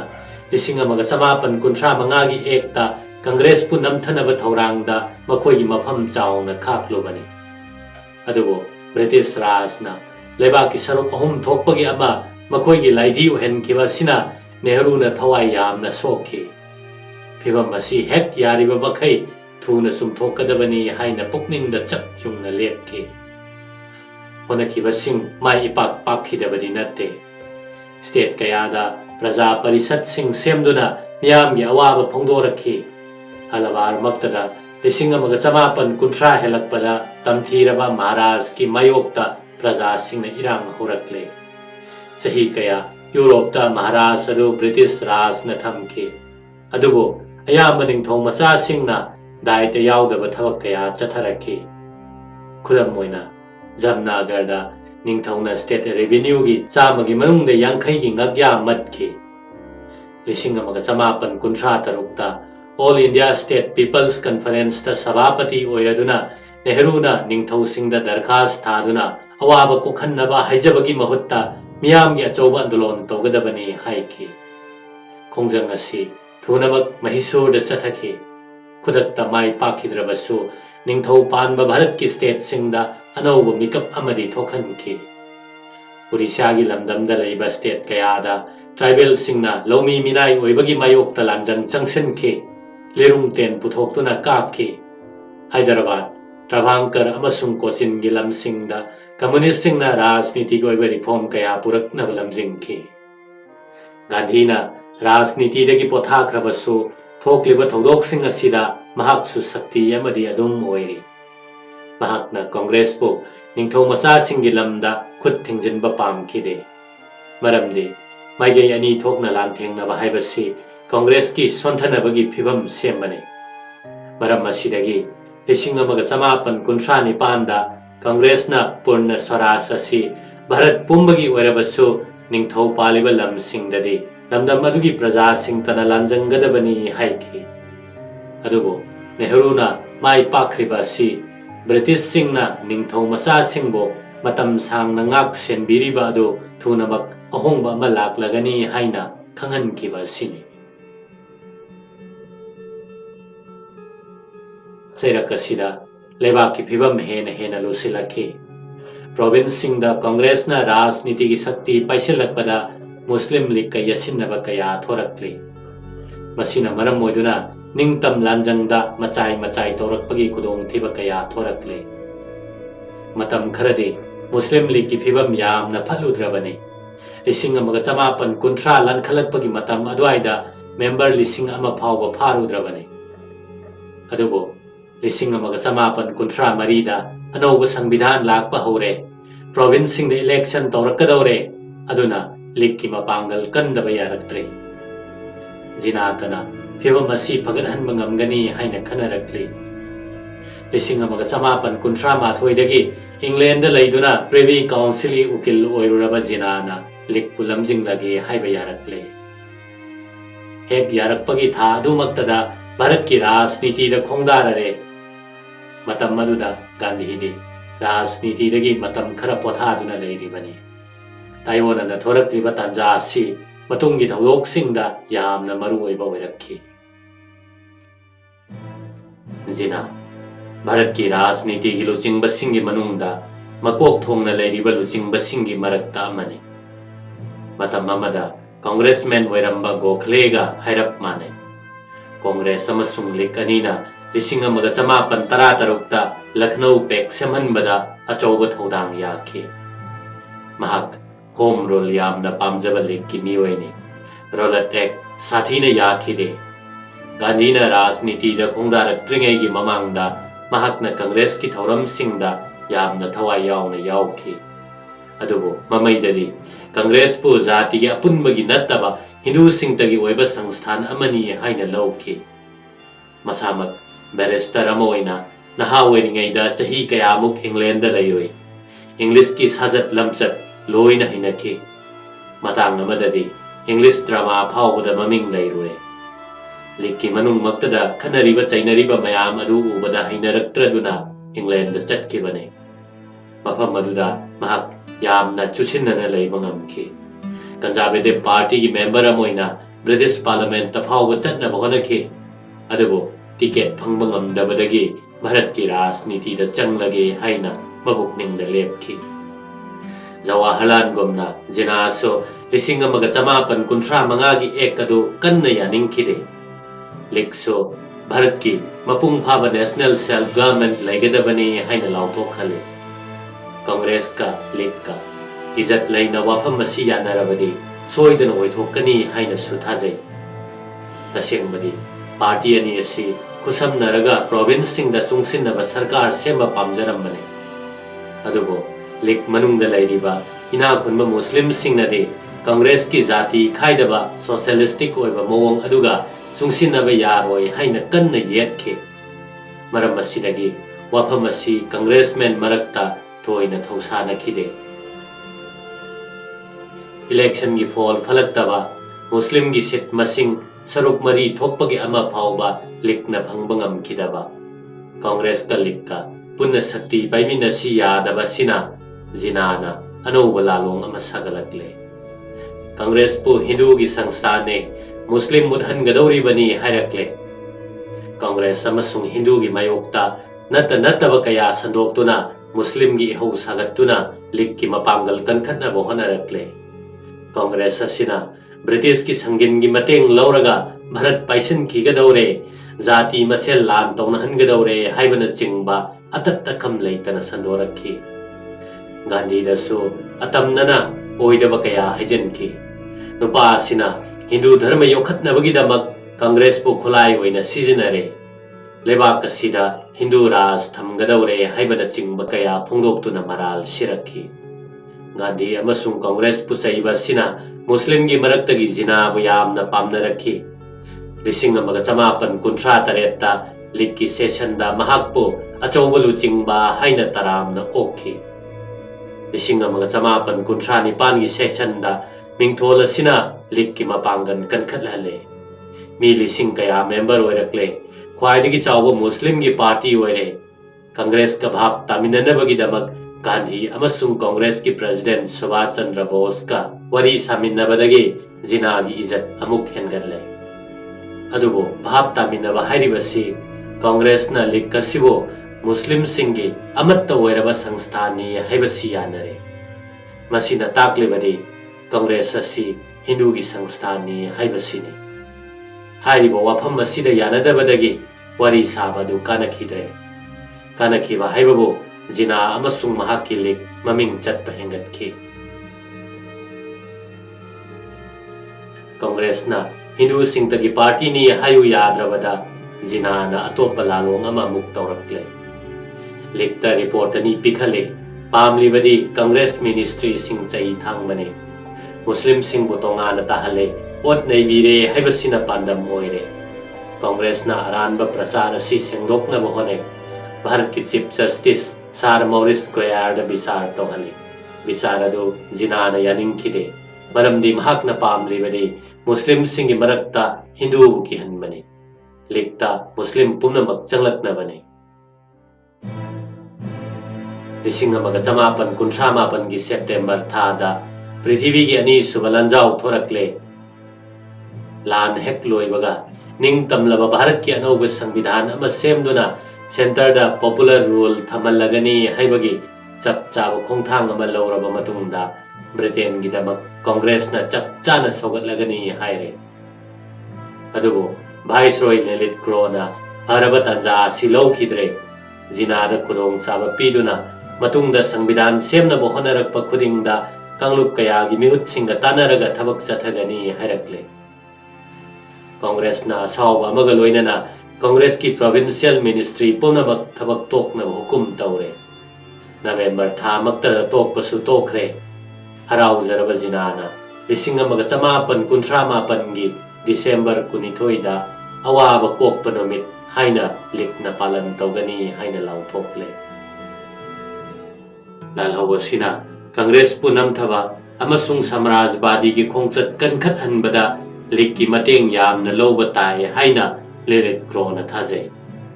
मरम असिदगी 1990 की फेब्रुवारी दा महाकना जिनादा league की राजनीति की फिरेप सेमनब हाइरे। UK दा मुस्लिम की वा चिथहौदनब निंगसिंगे। मसिगी पाउखुम Moina मुस्लिम दे कांगलुप अमखक्तंगदा मपुंग फाब nation अमनी हाइरे। 1990 की मार्च दा फमकिबा लीग की सेशन दा महाकना मुस्लिम सिंह नेशन अमने भारत की समस्या दी कांगलुप मसेन की मनुंग की वानते अंतर्जाति की सकलोन याउरी हाइना हाइरो।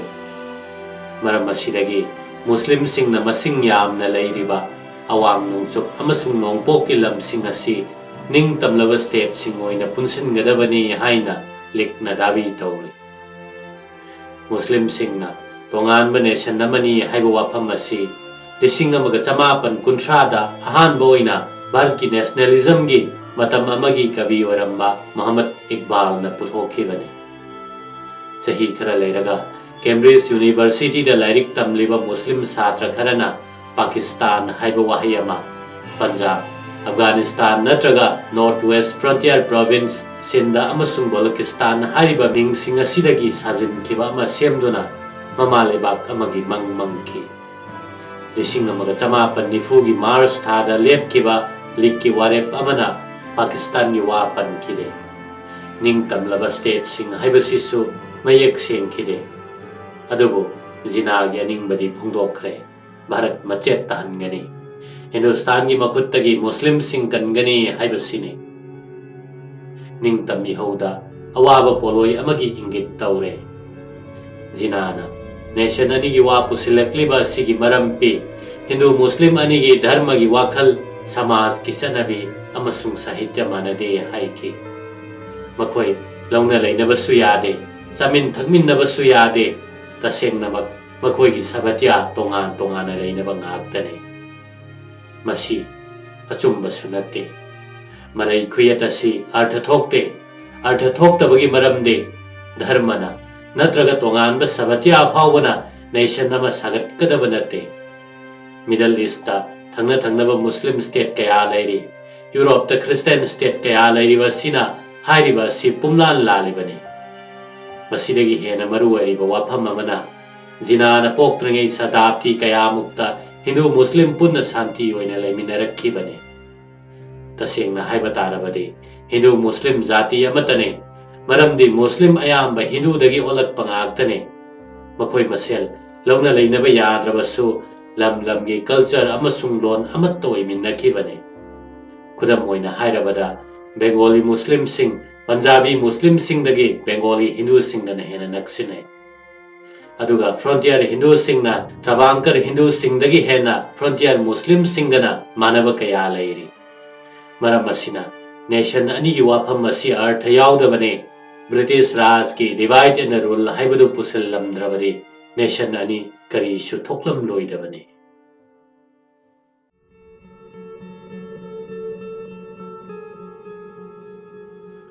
लिसिंग अमगा समापन निफुगी ऑगस्ट थादा जर्मनी ना अकन मनुंग थक्की लान तौरकपदगी हिंगननबा अकन मखोंथांग लौखलिंगैदा भारत की निंगतम आंदोलन होरिब सिंगी मतेंग लौबा हाइना ब्रिटिश न लेप्ले ब्रिटिश की अनोबा प्राइम मिनिस्टर विंस्टन चर्चिल यामना साउगनबा साम्राज्यवादी ने कांग्रेस पु ताथी तावैना खनबा मिसकने ब्रिटिश पार्लियामेंट की कंजर्वेटिव मेंबर अमोइना मतम अमदा महाकना हाइखी गांधी भारत की कांग्रेस अमसुंग मखोइना पामजबा पुनमक लोइसिनगदबने अमुक्सु पनखे अखोइना ब्रिटिश क्राउन के ख्वाइदगी लंगलबा अमसुंग ममन यामलबा मनी मुक्ता सिबो खक थादोकपगी वा लेते मसिना अखोइगी डोमिनेंस सिंग असिबो लोई चलिबा सिंगदगी हेना ब्रिटिश साम्राज्य की मिंगचत अमसुंग पांगल पुरक्लिबने असिगुमलबा खारब पुक्चेल असिगा लोइनना वाइसरॉय लेलेट कोदा कांग्रेस पु सेक्शन कोनसिनगदबनी हाइना चर्चिल न पाउताक पीरे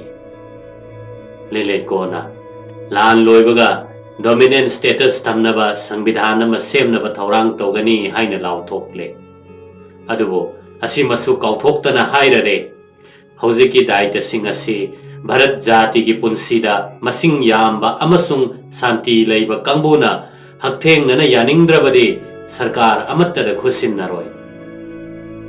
मसिना लोन फजदना हाइरिबदे मुस्लिम सिंगी महूत सिलेबा मुस्लिम लीग न यागदबा मोंगदा डोमिनेंट स्टेटस की संविधान सेमगनी हाइबसिने ऑगस्ट की प्रस्ताव हाइने खंगनरिबा सिना ओहलक्लिबदे कांग्रेस पु थेमबदगी हेना मुस्लिम लीग का चेत न खुसम न खिबने ब्रिटिश राज न मयेक सेंग न पामलिबसो कांग्रेस सोंथनबा लीग पु मपांगल कनखनहनबने जिनागी थाजनिंगाई ओइबा मरुपमा चर्चिल न ओइरे लेलित कोना माकी प्रस्ताव अदुदा कांग्रेस ता तौविमल खंगबु उत्पगी महुत्ता हेना सौहनगनी हाइना चिंगनखिबा मसाना ताजरबने प्रस्ताव तौखिबा नमित ऑगस्ट 9 मक्तदा प्रोविंशियल गवर्नर सिंह दा अरोनबा चिठी इखि सिविल डिसोबीडियंस की अनौबा लांजंग लाकपा याबना चेक्सिन थौरांग पाइखतनबा हाइरे कांग्रेस नसु प्रस्ताव अदु याखिरे यानिंगदबा फोंदोकनबा लाकनरे हानगुम अमुक्कसु गांधीबु निंगसिंगनरक्ले लुसिंगबियो हाइजरुरे मागी इंगित ngaiduna लैनरे जुन थागे अंगनबदा गांधी न हाइरक्ले ब्रिटेन न मांग ताखलगा अखोइना निंग तंबा तानगदबा नते सरकार की लान की थौरांग पुम्नमक्ता येत्कदब पुम्नमक महाकना याखिदे महाकना होनखिबदे यामना चेक्सिन्ना थौरांग तौरब सैत्यग्रहने लान तौनब फत्ते हाइना मियामना हाइजबगी अधिकार अदु तानबने महाक मसामकना सैत्यग्रह तौगदब मिसक खनखे वांगांग लोनबा मतम अमसुंग मफम मांगजौनना ऑथोरिटी सिंगना खंगहनखेबने लोइनना अयुक पुंग मापन की ममांगदा नोंमाइजिंग नुमित्ता नत्रगा क्रिसमस मनुंगदा सैत्यग्रह तौरोइदबनी हाइखे बिनोबा भावे अमसुंग नेहरूबो अहानबदा खनखे अदुबो मखोय अनिमक अक्टोबर थादा फाजिनखे थांखांग नाइना इहौ संगसेनखे लिसिंग अमग चमापन निफुमाथोय की मयाई चलकपदा कांग्रेसमैन लिसिंग कुन की मथक्ता मराल सिजिनख्रे सरकार की लान की थबक्ता अपन पीखिदे मियाम की मिहुल सुकंहनखिदे गांधी न पामजखिबसु मदुतने चुमनगी ममिंगतगी ओइना यानिंगदे हाइबदो फोंदोकजबतने मरकसिदा ब्रिटेन अमसुंग मागी एलाइसिंग की लान की फिबम फजिलक्त्रे चर्चिलना फना थौना लिंगजेन लैना ब्रिटेन की मपांगल हपचरबसु जर्मन की मपा लैत्रब लान की मैचिन सिंगना यूरोप की मपुंग वरब लमदम सिंग मथंग मथंग तखाइरक्ले लिसिंग अमग चमापन निफुमाथोय की मयाई चनबदा जर्मनी न पृथ्वी की ख्वाइदगी कनब शक्तिनी हाइना आशा थमजरिबा जर्मनी की चांसेलर हिटलर न यूरोप पुनमक्ता हाइबा यारे लाक्सिनब ngमख्रे मतम मसिदा शांति की संधि तौनरंब रशिया तांजा हेक फंगबगा लाक्सिनब होनरक्ले थानी अहुम की मनुंगदा लन्मी पुनमक थाजिनदुना रशिया लोइसलगा मथंगदा ख्वाइदगी कोना लेहोरिबा यक्नब ब्रिटेन नमथनबगी थौरांग तौरे जर्मनी की मखुत्ता असुम असुम माइथीरक्पा सिदा चर्चिल न अमेरिका की मतेंग नीरे प्रेसिडेंट रूजवेल्ट न सुयारक्ले चिंजाक फिरोल लान की खुसुखुलाई ओइना ब्रिटेन की मतेंग मतम अदुखक्की ओइना तौबा याबा तौरक्ले मसिना अमेरिका की इंडस्ट्री हाइनिंगाई लेतना चौखटके लिसिंग अमगा चमापन निफुमाथोय की दिसंबर थादा जापान लान यौसिलक्पदगी चर्चिल के कोक ngau हिंगतख्रे पृथ्वी पुंब लांजाव ओनख्रे जापान मसागी लानमी सिंह समुद्र अमसुंग नोंगथक की शक्तिदा ख्वाइदगी अवांग बथाकता सेमगलगा लिसिंग अमगा चमापन निफुमाथोय की अनीसुब तंखाइदा जर्मनी अमसुंग इटाली पुनसिलगा एक्सिस पावर हाइना खंगनबा अदुगा इंगना खुसमनख्रे लिसिंग अमगा चमापन निफुमाथोय की दिसंबर अंगनबदा हवाईदा लैबा अमेरिका की जहाज थाफम पर्ल हार्बरदा जापानीज एयरफोर्स न बॉम्ब थददुना अमांगता कया थोखल्ले खुदक्ता अमेरिका न जापान की मथक्ता लान तौरे हाइना लाउथोकले नुमित खरनी लेरगा एक्सिस पावर नसु यूनाइटेड स्टेट्स की मथक्ता लान तौरे हाइरे ब्रिटेन नसु जापान की मथक्ता लान दारे हाइना लाउथोकले जापान लान द माई पाखिबदु जर्मनी दगी ताब नत्खिदे पर्ल हार्बर लांदाद्रिङैदा जापान फ्रेंच इंडो चीना लौसनख्रबने साउथ ईस्ट एशिया पुंब तक्सिलक्ले था अहुमगी मनुंगददी डच ईस्ट इंडीजदगी डच सिंग तांथोरक्ले फिलिपीनदगी अमेरिकन सिंग तांथोरक्ले हांगकांग मलय अमसुंग सिंगापुरदगी ब्रिटिश सिंग तांथोरक्ले लमदम मसिगी निंग तंब पांब मी सिंगी मतेंग फंगनबगीदमक जापानीज सिंगना एशियाटिक सिंगीदमक एशिया हाइब स्लोगान लौरक्ले अदुबो निंगथौरेन हिरोटिटोनदे ओरियन सिंगी मपु ओइजबा अदुत्ता पामजबने महाकनसु ब्रिटिश क्राउन दा मतम कुइना nganthoi लंगलब ममन यामलब मुक्तादो महाकी लुहुप्ता nganthoi ngamjabi honaki फार ईस्टा ख्वाइदगी चाउब हिथांगफम ओइरिबा सिंगापुर लौसनखिबा से ब्रिटेन की साथीबा मांगजबा मोइखि इथतदुदा मपालोंगी समुद्रदगी लांदारक्पा ngamgadaba लान की कुसुकलाई मरांग काइना थमदुना कल्लब मफम अमा ओइहनखिबने अदुबो लिसिंग अमगा चमापन निफुनिथोय की फेब्रुआरी थादा जापान कंगफाल की लंबीदा मलेशिया रोमदगी लांदारई नोंमई अमत्ता कापतना ब्रिटिश इंडियन लानमी लिसिंग कुंथ्रा फाखे यामना थुना इंडिया सिमक हिरोटिटोगी लानमी की मखुत्ता ताखिगदबगी मवोंग लाक्ले मसिगी ममांगदा साम्राज्यवादी ब्रिटेन असुक अवाबा अमुखन थेंगनखिद्रिबने भारत की नेशनलिस्ट सिंगी मतेंग करमना फंगदगे हाइबसी चर्चिलगी सीबा हिंबगी वाफम ओइरक्ले मसिमक्ति प्रेसिडेंट रूजवेल्ट ने इनसिलक्पने लान असिदा अमेरिका ने हेक यौसिलक्पगा अमेरिका अमसुंग ब्रिटेन अटलांटिक चार्टर को अपुनब डिक्लेरेशन अमा सही तौनखरे चार्टर असिगी मतुंगिना मखोई मिसंगदा यावरिबा लेबाक पुनमकना मखोई प्रजासिंग निंगतम फंगद्रिबा पुनमकता निंगतम फंगहलगनी हाइखे वसक असिना भारत मचासिंगी मबुकनिंग नुंगाइहनखे अदुबो चर्चिलना यामना थुना संदोकना हाइखी मदुदी वफम असे ब्रिटिश साम्राज्यदरी चनरोय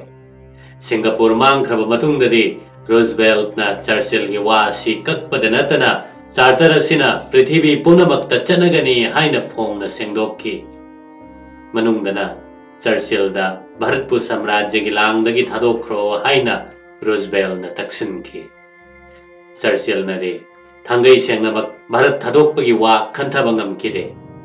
अदुबो 1994 की मार्च 18 वार कैबिनेट की मेंबर अमा ओइरिबा सार स्टेफोर्ड क्रिकना भारत की लुसिंगबसिंगी अनौबा राजनीति की प्रस्ताव कया खनरगनी हाइना चर्चिलना लाउथोखी लान हेक लोइबगा इलेक्शन द कारकलबा प्रोविंशियल मिहुत सिंह पुलगा डोमिनेंट स्टेटस संविधान अमा सेमलगनी मदुना प्रोविंशियल अमसुंग निंगथौ पानबा स्टेट सिंगना मसा मसागी ओइना यावनिंगबा अमसुंग यावनिंगदबा लेपचगने लान मनुंग असिददी इंडियन सिंगना डिफेंस नतना वाइसरॉय की एग्जीक्यूटिव काउंसिल थबक पुनमक पाइबा यारगनी हाइखी क्रिक वरी सनबदा मौलाना अब्दुल कलाम आजाद अमसुंग जवाहरलाल नेहरू अनीना कांग्रेस की लुचिंगबो ओइखी 1994 की डिसेंबर थादा गांधी की ममिंगतगी ओइबा सैत्यग्रह यावरबगिदमक जेल द थमखिबा अदुदगी नेहरू अमसुंग अतै कांग्रेसमैन सिंगसु थादोरक्लबनी चही अमगी ममांगदा नेहरूना कांग्रेस की प्रेसिडेंट मौलाना आजाद ओइहनख्रबनी 1995 फाव ओइखे मौलाना आजाद यामना मगुन लैबा इस्लामिक पंडित ने मिटियंग यामना पाई महाकपो मयामना खंगनरकपदी मियामना का हेना पामनरबा उर्दू की चेफोंग अल हिलाल 1992 द फोंग बहुरक्खिबा दुगी संपादक ओइननी चेफोंग असिना ब्रिटिशना टर्की की पॉलिसी की मायोक्ता लैखिबदु यामना कन्ना निंदा तौदुना इखी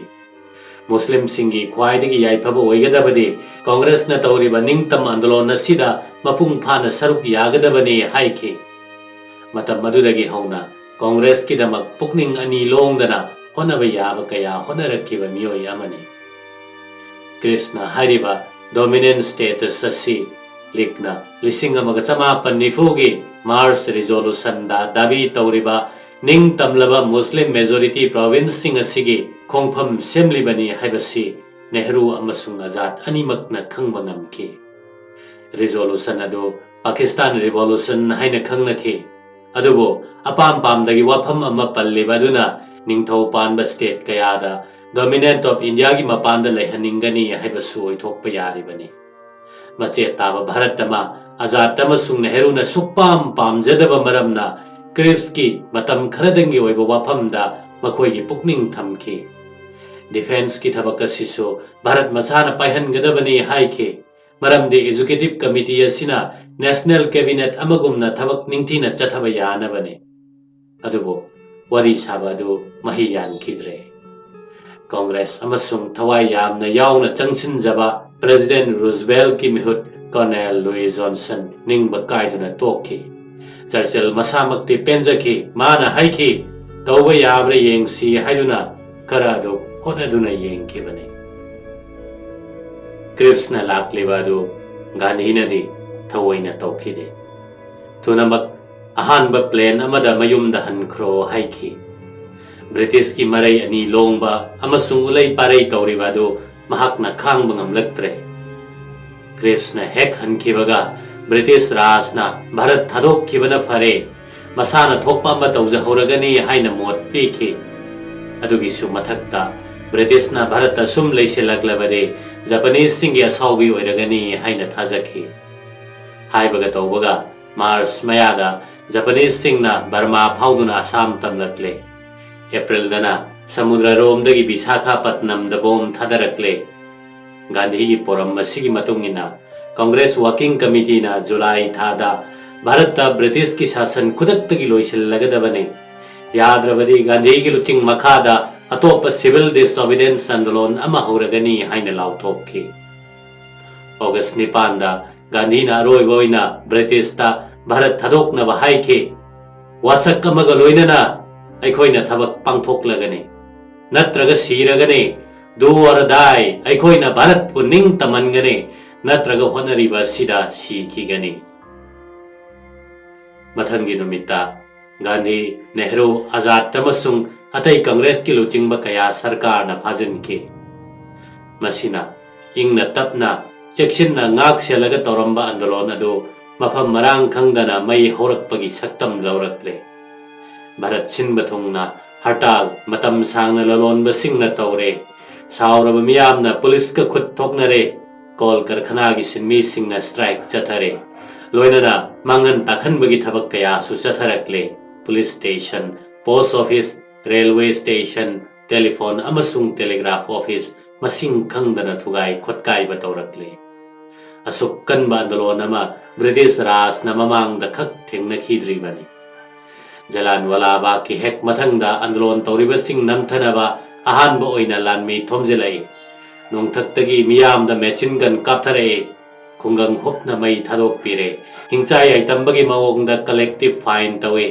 मेन मान तादना प्रजा कया फू सैरे सरकार न लमन खुंबादु लोरकपदा मी लिसिंग हेना हातखरे लिसिंग लिसिंग न मरल मथुम मांगखरे लाख अमरोम फाजिनखरे लिलित को मसामकना लो न हिजखे लिसिंग अमग चनिपान यांखै तरेट की मतुंगदा ख्वाइदिगे हेना साथीबा लानहौने मिलिटरी की सिक्योरिटी की येंगदुना अखोइना पृथ्वी की ममांगदा लोसिनदुना थमखिबने अदुमकपो मतम मदुगिदे लेलित कोना पुमनमक गांधीदा ताइसेले फाजिनद्रिङैदा हाना तुमिन्ना लालहौबगी मरान सिजनख्रबने लाना हैजिलिबा सिगी अवाबा खांगनबगिदमक गांधीना चयोल अहुम चरा हेनखे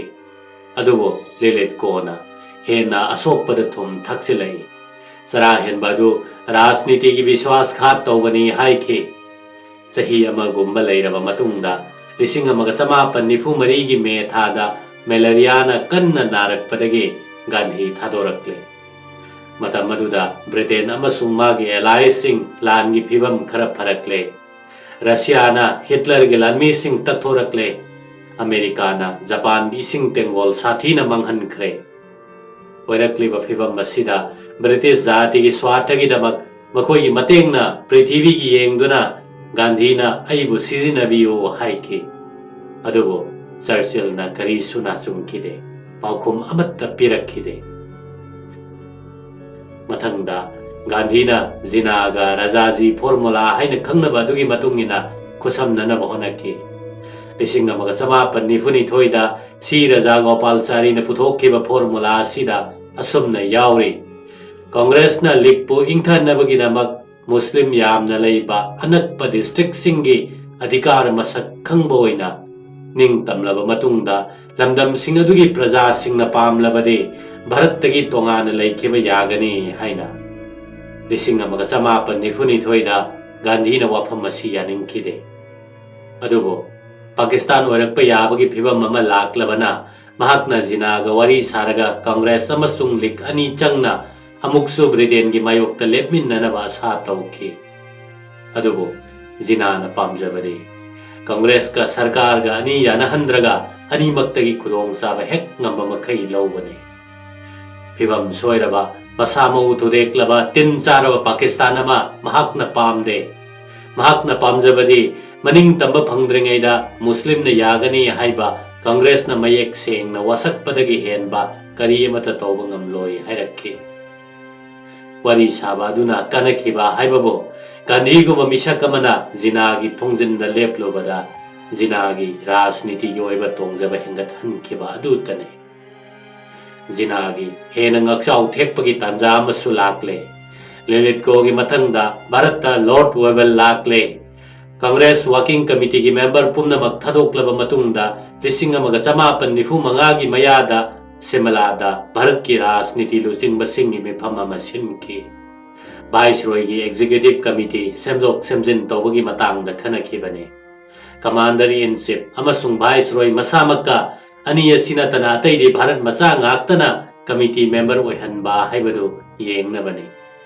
ꯃꯨꯁꯂꯤꯝꯒꯤ ꯃꯁꯤꯡꯒ ꯑꯁꯦꯡꯕ ꯍꯤꯟꯗꯨꯒꯤ ꯃꯁꯤꯡꯒ ꯃꯥꯟꯅꯍꯟꯕ ꯌꯥꯕ꯭ꯔꯥ ꯍꯥꯏꯕꯗꯨ ꯈꯪꯗꯣꯛꯅꯕꯅꯤ꯫ ꯄ꯭ꯔꯁꯇꯥꯞ ꯑꯁꯤ ꯃꯨꯁꯂꯤꯝꯁꯤꯡꯅꯗꯤ ꯌꯥꯝꯅ ꯍꯦꯟꯅ ꯐꯔꯕꯅꯤ, ꯑꯗꯨꯕꯨ ꯖꯤꯅꯥꯅ ꯌꯥꯈꯤꯗꯦ꯫ ꯃꯔꯝ ꯄꯤꯈꯤ, ꯂꯤꯛꯇꯅ ꯃꯨꯁꯂꯤꯝ ꯃꯤꯍꯨꯠ ꯂꯣꯏꯅꯃꯛ ꯈꯟꯒꯗꯕꯅꯤ ꯍꯥꯏꯈꯤ꯫ Punjab, Bengal, north western frontier ꯄ꯭ꯔꯣꯚꯤꯟꯁꯇ ꯃꯨꯁꯂꯤꯝꯁꯤꯡꯒꯤ ꯔꯥꯖꯅꯤꯇꯤꯒꯤ ꯄꯥꯔꯇꯤ ꯃꯌꯥꯝ ꯑꯃ ꯂꯩꯔꯤ ꯍꯥꯏꯕ ꯈꯪꯂꯤꯕ ꯋꯦꯕꯦꯜꯅ ꯖꯤꯅꯥꯒꯤ ꯋꯥꯁꯤ ꯇꯥꯗꯕ ꯌꯥꯔꯝꯕꯅꯤ꯫ ꯃꯁꯤꯒꯤ ꯃꯊꯛꯇ ꯀꯪꯒ꯭ꯔꯦꯁꯃꯛꯇꯗꯁꯨ ꯃꯃꯤꯡ ꯂꯩꯔꯕ ꯃꯨꯁꯂꯤꯝ ꯀꯌꯥ ꯄ꯭ꯔꯦꯁꯤꯗꯦꯟꯠ ꯃꯧꯂꯥꯅꯥ ꯑꯖꯥꯗ ꯌꯥꯎꯅ ꯂꯩꯔꯤꯕꯅꯤ꯫ ꯑꯗꯨꯕꯨ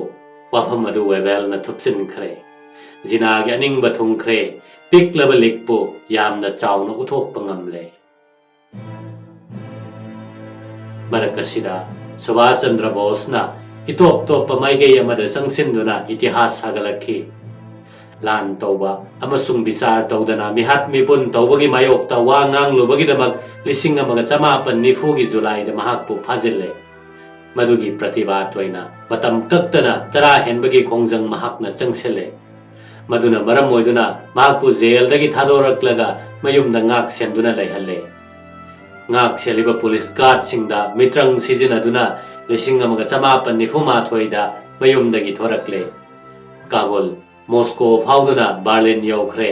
ꯕ꯭ꯔꯤꯇꯤꯁꯀꯤ ꯃꯈꯨꯠꯇꯒꯤ ꯚꯥꯔꯠ ꯅꯥꯟꯊꯣꯛꯅꯕ ꯍꯣꯠꯅꯕꯗ ꯍꯤꯠꯂꯔꯒꯤ ꯃꯇꯦꯡ ꯅꯤꯔꯨꯔꯦ꯫ ꯑꯗꯨꯕꯨ ꯖꯄꯅꯤꯁꯀꯤ ꯁ꯭ꯂꯣꯒꯥꯟ "ꯑꯦꯁꯤꯌꯥꯇꯤꯛꯀꯤꯗꯃꯛ ꯑꯦꯁꯤꯌꯥ" ꯍꯥꯏꯕꯗꯨ ꯅꯤꯡꯁꯤꯡꯂꯗꯨꯅ ꯍꯤꯠꯂꯔꯅ ꯁꯨꯚꯥꯁꯀꯤ ꯋꯥ ꯇꯥꯕꯤꯔꯛꯇ꯭ꯔꯦ꯫ 1990ꯒꯤ ꯃꯌꯥꯗ ꯁꯥꯊꯤꯔꯕ ꯁꯕꯃꯦꯔꯤꯟꯒꯤ ꯈꯣꯡꯆꯠ ꯑꯃꯒꯤ ꯃꯇꯦꯡꯗꯒꯤ ꯃꯍꯥꯛ ꯁꯤꯡꯒꯥꯄꯨꯔ ꯌꯧꯔꯛꯂꯦ꯫ ꯖꯄꯅꯤꯁꯁꯤꯡꯅ ꯐꯥꯖꯤꯜꯂꯤꯕ ꯚꯥꯔꯠ ꯃꯆꯥ ꯂꯥꯟꯃꯤꯁꯤꯡ ꯑꯗꯨ ꯃꯉꯣꯟꯗ ꯁꯤꯟꯅꯔꯦ꯫ ꯃꯈꯣꯏ 10,000ꯃꯨꯛ ꯈꯣꯝꯖꯤꯜꯂꯒ ꯑꯖꯥꯗ ꯍꯤꯟꯗ ꯐꯧꯖ ꯁꯦꯝꯒꯠꯂꯦ꯫ ꯓꯥꯟꯁꯤ ꯔꯥꯅꯤꯒꯤ ꯃꯤꯡꯗ ꯅꯨꯄꯤꯒꯤ ꯌꯨꯅꯤꯠ ꯑꯃꯁꯨ ꯌꯥꯎꯍꯜꯂꯦ꯫ ꯂꯥꯟꯒꯤ ꯈꯣꯜꯂꯥꯎ "ꯗꯤꯜꯂꯤ ꯆꯂꯣ, ꯗꯤꯜꯂꯤ ꯇꯝꯂꯣ" ꯍꯥꯏꯅ ꯂꯥꯎꯍꯜꯂꯦ꯫ ꯐꯧꯖ ꯑꯁꯤꯗ ꯀꯥꯡꯂꯨꯞꯀꯤ ꯋꯥ ꯂꯩꯇꯦ꯫ ꯖꯥꯇꯤꯒꯤ ꯋꯥꯈꯜꯂꯣꯟ ꯃꯌꯦꯛ ꯁꯦꯡꯃꯟꯈꯤꯕꯅ ꯌꯥꯎꯔꯤꯕ ꯄꯨꯝꯅꯃꯛꯅ ꯁꯨꯚꯥꯁꯅ ꯍꯥꯏꯕ ꯑꯗꯨꯗ ꯏꯟꯈꯤ꯫ ꯃꯍꯥꯛꯄꯨ ꯅꯦꯇꯥꯖꯤ ꯍꯥꯏꯅ ꯏꯀꯥꯏ ꯈꯨꯝꯅꯈꯤ꯫ ꯀꯪꯒ꯭ꯔꯦꯁꯀꯤ ꯃꯆꯨ ꯑꯍꯨꯝꯒꯤ ꯐꯤꯔꯥꯜ ꯁꯤꯖꯤꯟꯅꯗꯨꯅ, ꯍꯤꯟꯗꯨꯁꯇꯥꯟꯒꯤ ꯂꯣꯟ ꯁꯤꯖꯤꯟꯅꯗꯨꯅ "ꯖय हिंद" ꯍꯥꯏꯕ ꯁ꯭ꯂꯣꯒꯥꯟ ꯂꯥꯎꯗꯨꯅ ꯑꯖꯥꯗ ꯍꯤꯟꯗ ꯁꯔꯀꯥꯔ ꯂꯤꯡꯈꯠꯂꯦ꯫ ꯁꯔꯀꯥꯔ ꯑꯁꯤꯗ ꯆꯥꯎꯅ ꯁꯔꯨꯛ ꯌꯥꯔꯤꯕꯗꯤ ꯂꯛꯁꯃꯤ ꯁ꯭ꯋꯥꯃꯤꯅꯥꯊꯟ ꯑꯃꯁꯨꯡ ꯔꯥꯁ ꯕꯤꯍꯥꯔꯤ ꯕꯣꯁꯅꯤ꯫ ꯘꯗ꯭ꯔꯒꯤ ꯃꯇꯝꯗ ꯁꯤꯕ ꯀꯤꯗꯅ ꯔꯤꯚꯣꯂꯨꯁꯅꯔꯤ ꯑꯣꯏꯈꯤꯕ ꯔꯥꯁ ꯕꯤꯍꯥꯔꯤ ꯕꯣꯁ 1915ꯗꯒꯤ ꯍꯧꯅ ꯖꯄꯥꯟꯗ ꯆꯦꯜꯂꯛꯇꯨꯅ ꯂꯩꯈ꯭ꯔꯕꯅꯤ꯫ ꯑꯖꯥꯗ ꯍꯤꯟꯗ ꯐꯧꯖ ꯂꯤꯡꯈꯠꯄꯗ ꯃꯍꯥꯛꯀꯤ ꯊꯧꯗꯥꯡ ꯌꯥꯝꯅ ꯆꯥꯎꯈꯤ꯫ 1990ꯒꯤ ꯗꯤꯁꯦꯝꯕꯔ ꯊꯥꯗ ꯑꯖꯥꯗ ꯍꯤꯟꯗ ꯁꯔꯀꯥꯔꯒꯤ ꯍꯦꯗ ꯀ꯭ꯋꯥꯔꯇꯔꯁ ꯔꯦꯡꯒꯨꯟꯗ ꯍꯣꯡꯂꯛꯂꯦ꯫ ꯑꯁꯥꯝꯗ ꯂꯥꯟꯗꯥꯕꯗ ꯖꯄꯅꯤꯁꯁꯤꯡꯒ ꯈꯨꯠꯁꯝꯅꯔꯦ꯫ 1994ꯒꯤ ꯑꯦꯄ꯭ꯔꯤꯜꯗ ꯃꯇꯝ ꯈꯔ ꯀꯣꯍꯤꯃꯥ ꯂꯧꯁꯤꯜꯂꯦ꯫ ꯂꯣꯏꯅꯅ ꯃꯅꯤꯄꯨꯔꯒꯤ ꯃꯣꯏꯔꯥꯡꯗ ꯑꯖꯥꯗ ꯍꯤꯟꯗ ꯐꯧꯖꯀꯤ ꯐꯤꯔꯥꯜ 1994ꯒꯤ ꯑꯦꯄ꯭ꯔꯤꯜ 14ꯗ ꯍꯥꯏꯒꯠꯂꯦ꯫ ꯚꯥꯔꯠꯀꯤ ꯂꯝꯗ ꯑꯍꯥꯟꯕ ꯅꯤꯡꯇꯝ ꯐꯤꯔꯥꯜ ꯑꯣꯏꯈꯤ꯫ ꯑꯁꯥꯝꯗ ꯂꯥꯟꯃꯤ ꯑꯃꯁꯨꯡ ꯃꯤꯂꯤꯇꯔꯤ ꯈꯨꯠꯁꯨꯒꯨꯂꯥꯏ ꯀꯌꯥ ꯊꯣꯝꯖꯤꯜꯂꯤꯉꯩꯗ ꯖꯄꯅꯤꯁꯅ ꯁꯥꯎꯊ ꯄꯦꯁꯤꯐꯤꯛꯀꯤ ꯂꯝꯗ ꯑꯃꯦꯔꯤꯀꯥꯟꯁꯤꯡꯅ ꯀꯤꯍꯜꯂꯛꯂꯤꯕ ꯑꯗꯨ ꯊꯦꯡꯅꯅꯕꯒꯤꯗꯃꯛ ꯕꯔꯃꯥꯗꯒꯤ ꯖꯄꯥꯟꯒꯤ ꯅꯣꯡꯊꯛ ꯂꯥꯟꯃꯤ ꯄꯨꯊꯣꯛꯈꯤ꯫ ꯃꯐꯝ ꯄꯨꯝꯅꯃꯛꯇ ꯖꯄꯅꯤꯁ ꯀꯥꯡꯈꯣꯡ ꯆꯥꯏꯔꯛꯂꯦ꯫ ꯂꯥꯟ ꯂꯣꯏꯁꯤꯟꯕ ꯌꯥꯕꯒꯤ ꯃꯑꯣꯡ ꯎꯔꯛꯂꯦ꯫ ꯑꯃꯦꯔꯤꯀꯥꯅ ꯑꯦꯇꯣꯝ ꯕꯣꯝ 2 ꯊꯥꯗꯔꯦ꯫ ꯀꯤꯕꯅ ꯊꯛ ꯊꯛ ꯅꯤꯛꯂꯕ ꯖꯄꯥꯟꯅ ꯅꯨꯃꯤꯠ ꯈꯔꯅꯤ ꯂꯩꯔꯒ ꯐꯤꯚꯝ ꯑꯃꯠꯇ ꯌꯥꯎꯗꯅ ꯆꯪꯖꯔꯦ꯫ ꯕꯔꯃꯥꯗꯒꯤ ꯍꯟꯗꯣꯛꯈꯤꯕꯗ ꯑꯖꯥꯗ ꯍꯤꯟꯗ ꯐꯧꯖ ꯁꯥꯊꯤꯅ ꯐꯤꯚꯝ ꯁꯣꯛꯂꯦ꯫ ꯕ꯭ꯔꯤꯇꯤꯁꯀꯤ ꯕꯟꯗꯤ ꯑꯣꯏꯔꯦ꯫ ꯁꯨꯚꯥꯁ ꯃꯁꯥꯃꯛꯁꯨ ꯇꯣꯀꯤꯌꯣ ꯇꯥꯟꯅ ꯑꯦꯔꯣꯄ꯭ꯂꯦꯟꯅ ꯄꯥꯏꯈꯤꯕꯗ ꯑꯦꯔꯣꯄ꯭ꯂꯦꯟ ꯀꯥꯏꯗꯨꯅ ꯁꯤꯈ꯭ꯔꯦ ꯍꯥꯏꯅ ꯔꯤꯄꯣꯔꯠ ꯇꯧꯅꯔꯛꯂꯤ꯫ ꯑꯁꯨꯝꯅ ꯁꯨꯚꯥꯁꯀꯤ ꯊꯧꯅꯥ ꯐꯔꯕ ꯈꯣꯡꯖꯪ ꯑꯗꯨ ꯄꯣꯂꯣꯏ ꯐꯪꯈꯤꯗ꯭ꯔꯦ꯫ ꯑꯗꯨꯕꯨ ꯆꯥꯎꯔꯕ ꯑꯋꯥ ꯄꯣꯂꯣꯏ ꯑꯃꯗꯤ ꯑꯣꯏꯈꯤ꯫ ꯃꯍꯥꯛꯅ ꯃꯔꯩꯄꯥꯛ ꯃꯆꯥ ꯃꯤꯂꯤꯌꯟ ꯀꯌꯥ ꯃꯤꯂꯤꯇꯔꯤꯒꯤ ꯐꯤꯖꯣꯜ ꯁꯦꯠꯇꯨꯅ ꯃꯔꯩꯄꯥꯛ ꯅꯤꯡꯕꯒꯤ ꯂꯥꯟꯃꯤ ꯑꯣꯏꯍꯟꯈꯤ꯫ ꯕ꯭ꯔꯤꯇꯤꯁ ꯁꯥꯝꯔꯥꯖ꯭ꯌꯕꯨ ꯉꯥꯛꯍꯜꯂꯝꯕ ꯂꯥꯟꯃꯤꯃꯛꯅ ꯕ꯭ꯔꯤꯇꯤꯁꯀꯤ ꯃꯥꯌꯣꯛꯇ ꯂꯥꯟ ꯇꯧꯍꯟꯗꯨꯅ ꯕ꯭ꯔꯤꯇꯤꯁꯀꯤ ꯃꯤꯍꯨꯟ ꯊꯥꯡꯍꯨꯟ ꯆꯣꯡꯍꯟꯈꯤ꯫ ꯃꯍꯥꯛꯅ ꯁꯤꯈꯤꯕꯗ ꯅꯦꯇꯥꯖꯤꯒꯤ ꯋꯥꯔꯤ ꯑꯃꯔ ꯑꯣꯏꯈꯤ꯫ "ꯖय हिंद" ꯍꯥꯏꯕ ꯁ꯭ꯂꯣꯒꯥꯟꯅ ꯕ꯭ꯔꯤꯇꯤꯁ ꯔꯥꯖꯀꯤ ꯃꯥꯌꯣꯛꯇ ꯈꯣꯡꯖꯪꯕꯒꯤ ꯖꯥꯇꯤꯒꯤ ꯁꯤꯝꯕꯣꯜ ꯑꯣꯏꯈꯤ꯫ ꯑꯅꯤꯁꯨꯕ ꯄ꯭ꯔꯤꯊꯤꯕꯤꯒꯤ ꯂꯥꯟꯖꯥꯎ ꯂꯣꯏꯈꯤꯕꯗ ꯕ꯭ꯔꯤꯇꯦꯟꯒꯤ ꯑꯋꯥꯕꯗꯤ ꯐꯖꯅ ꯀꯣꯛꯈꯤ, ꯑꯗꯨꯕꯨ ꯃꯥꯏ ꯄꯥꯛꯂꯦ ꯍꯥꯏꯕꯗꯤ ꯌꯥꯗꯦ꯫ ꯃꯁꯥꯒꯤ ꯂꯥꯟꯃꯤ ꯀꯌꯥ ꯁꯤꯈ꯭ꯔꯦ, ꯁꯦꯜ ꯊꯨꯝꯒꯤ ꯐꯤꯕꯝ ꯄꯨꯝꯆꯥꯏ ꯆꯥꯏꯔꯦ, ꯖꯄꯥꯟꯒꯤ ꯂꯥꯟꯃꯤꯒꯤ ꯆꯩꯐꯨꯅ ꯀꯌꯥꯔꯛ ꯍꯟꯅ ꯐꯨꯗꯠꯈ꯭ꯔꯦ, ꯃꯈꯣꯏꯒꯤ ꯁꯝꯔꯥꯖꯕꯥꯗꯤꯒꯤ ꯊꯧꯁꯤꯟ ꯑꯗꯨꯗꯤ ꯃꯐꯝ ꯑꯃꯠꯇꯗ ꯀꯨꯏꯅ ꯆꯠꯊꯕ ꯌꯥꯔꯣꯏꯗꯧꯔꯤ꯫ ꯆꯤꯅꯥꯗꯒꯤ ꯖꯄꯥꯟ ꯇꯥꯟꯊꯣꯛꯂꯦ, ꯐ꯭ꯔꯦꯟꯁꯅ ꯚꯤꯌꯦꯠꯅꯥꯝ ꯃꯕꯨꯛ ꯍꯟꯅ ꯂꯧꯁꯤꯟꯈꯤꯒꯗꯧꯔꯦ, ꯏꯟꯗꯣꯅꯦꯁꯤꯌꯥꯗꯁꯨ ꯗꯠꯁꯤꯡꯅ ꯂꯥꯟ ꯇꯦꯝꯁꯤꯡꯅꯔꯦ, ꯑꯃꯦꯔꯤꯀꯥꯅ ꯐꯤꯂꯤꯄꯤꯟꯁꯇ ꯅꯤꯡꯇꯝꯕ ꯄꯤꯔꯒꯅꯤ ꯈꯪꯍꯟꯈ꯭ꯔꯦ꯫ ꯃꯁꯤꯅꯁꯨ ꯂꯣꯏꯗ꯭ꯔꯤ, ꯂꯥꯟꯒꯤ ꯃꯇꯝꯗ ꯚꯥꯔꯠ ꯃꯁꯥꯒꯤ ꯏꯟꯗꯁꯇ꯭ꯔꯤ ꯌꯥꯝꯅ ꯆꯥꯎꯈꯠꯈꯤ, ꯃꯁꯤꯅ ꯕ꯭ꯔꯤꯇꯤꯁ ꯏꯟꯗꯁꯇ꯭ꯔꯤꯗ ꯑꯀꯥꯏꯕ ꯁꯥꯐꯨ ꯀꯌꯥ ꯑꯣꯏꯈꯤ꯫ ꯕ꯭ꯔꯤꯇꯤꯁ ꯀ꯭ꯔꯥꯎꯟꯒꯤ ꯂꯪꯂꯕ ꯃꯨꯛꯇꯥ ꯑꯗꯨ ꯍꯥꯟꯅꯒꯨꯝ ꯂꯪꯈꯤꯗ꯭ꯔꯦ, ꯃꯁꯦꯛ ꯃꯉꯥꯟ ꯁꯣꯟꯊꯔꯛꯂꯤ꯫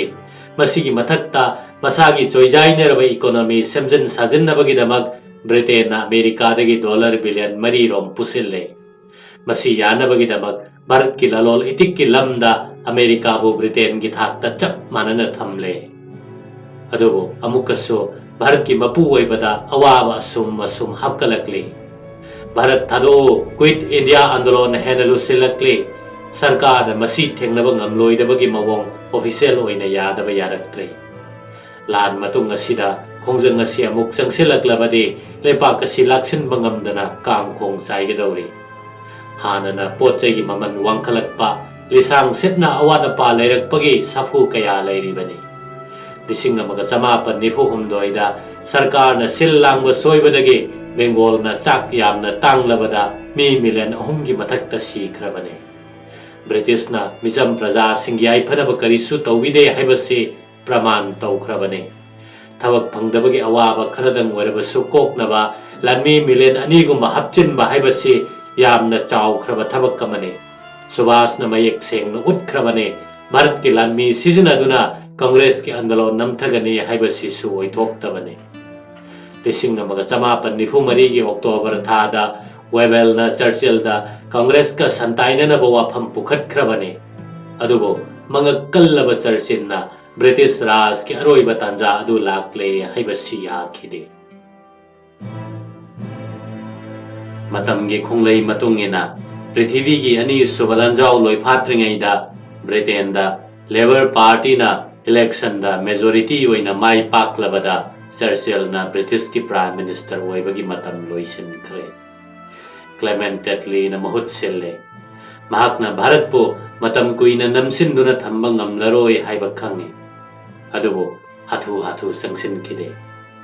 निंगथम थादा इलेक्शन तौरगनी हाइना लाउथोई। वेबेलदा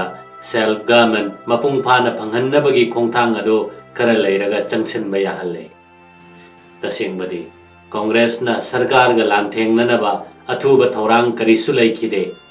अदुबो सरकारनदी INA की लानमी सिंह ब्रिटिश के मायोक्ता लान होबगीदमक मियाम ममांगदा विचार चथखि। मियामना लानमी सिंह अदो मथौना लैरबा मरैबाकनिंगबा कांगबुनी हाइना लौखिनी हाइबसि मखोइना खंथखिदे। दिल्ली की लाल किलादा हिंदू अमा, मुस्लिम अमा अमसुंग सिख अमा,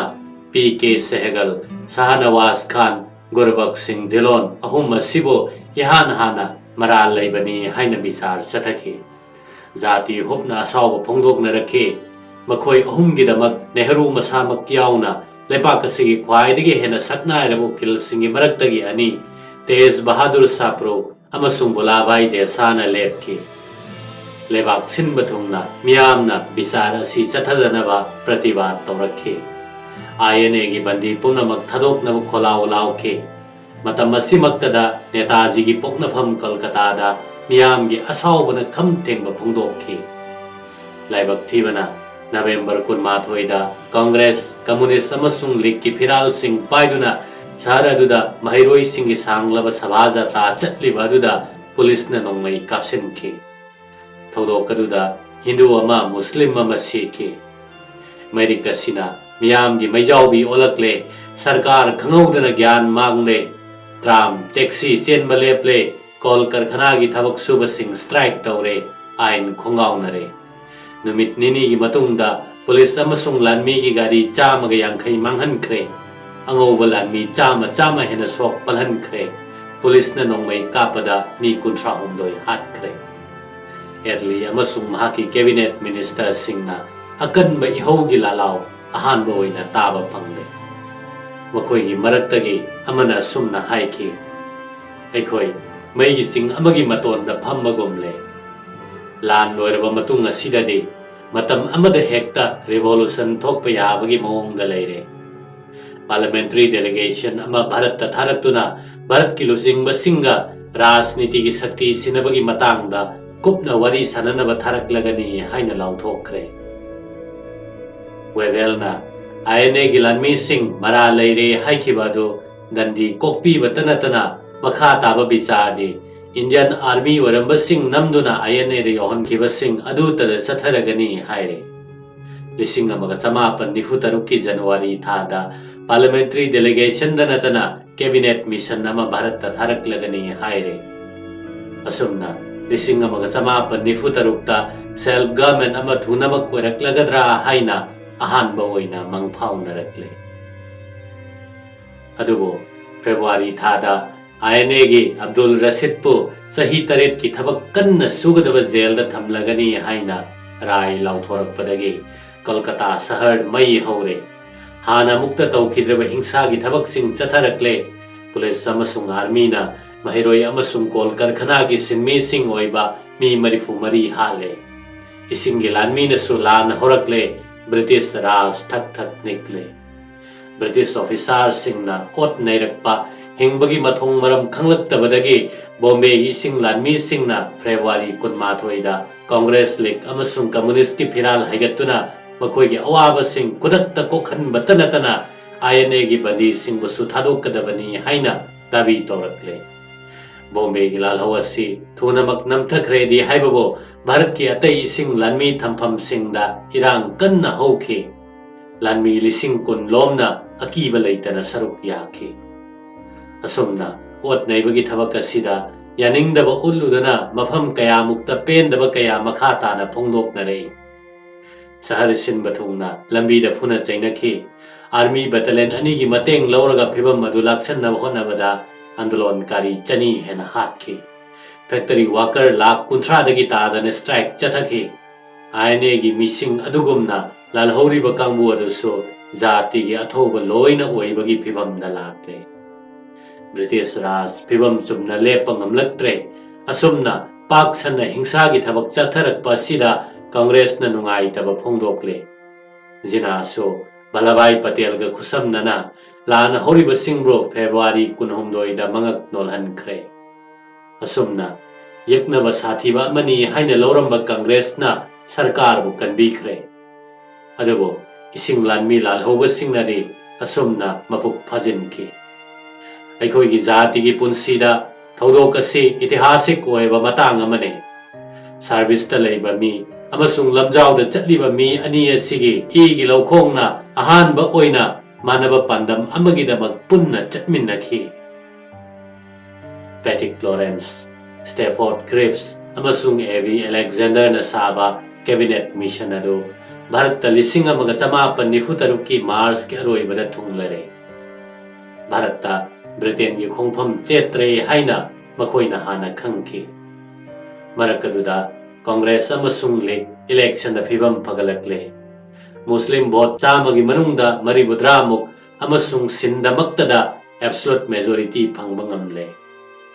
कांग्रेस ना बेंगोल अमसुंग पंजाब नतना मुस्लिम नतबा वोट चामगी मनुंगदा मरिबुद्रा हेना फंगख्रे जिनाना मुस्लिम मेजॉरिटी लैबा प्रोविंस सिंग पुनसिलगा पाकिस्तान तोंगाना लैगदबनी हाइरे लेपाक असिदा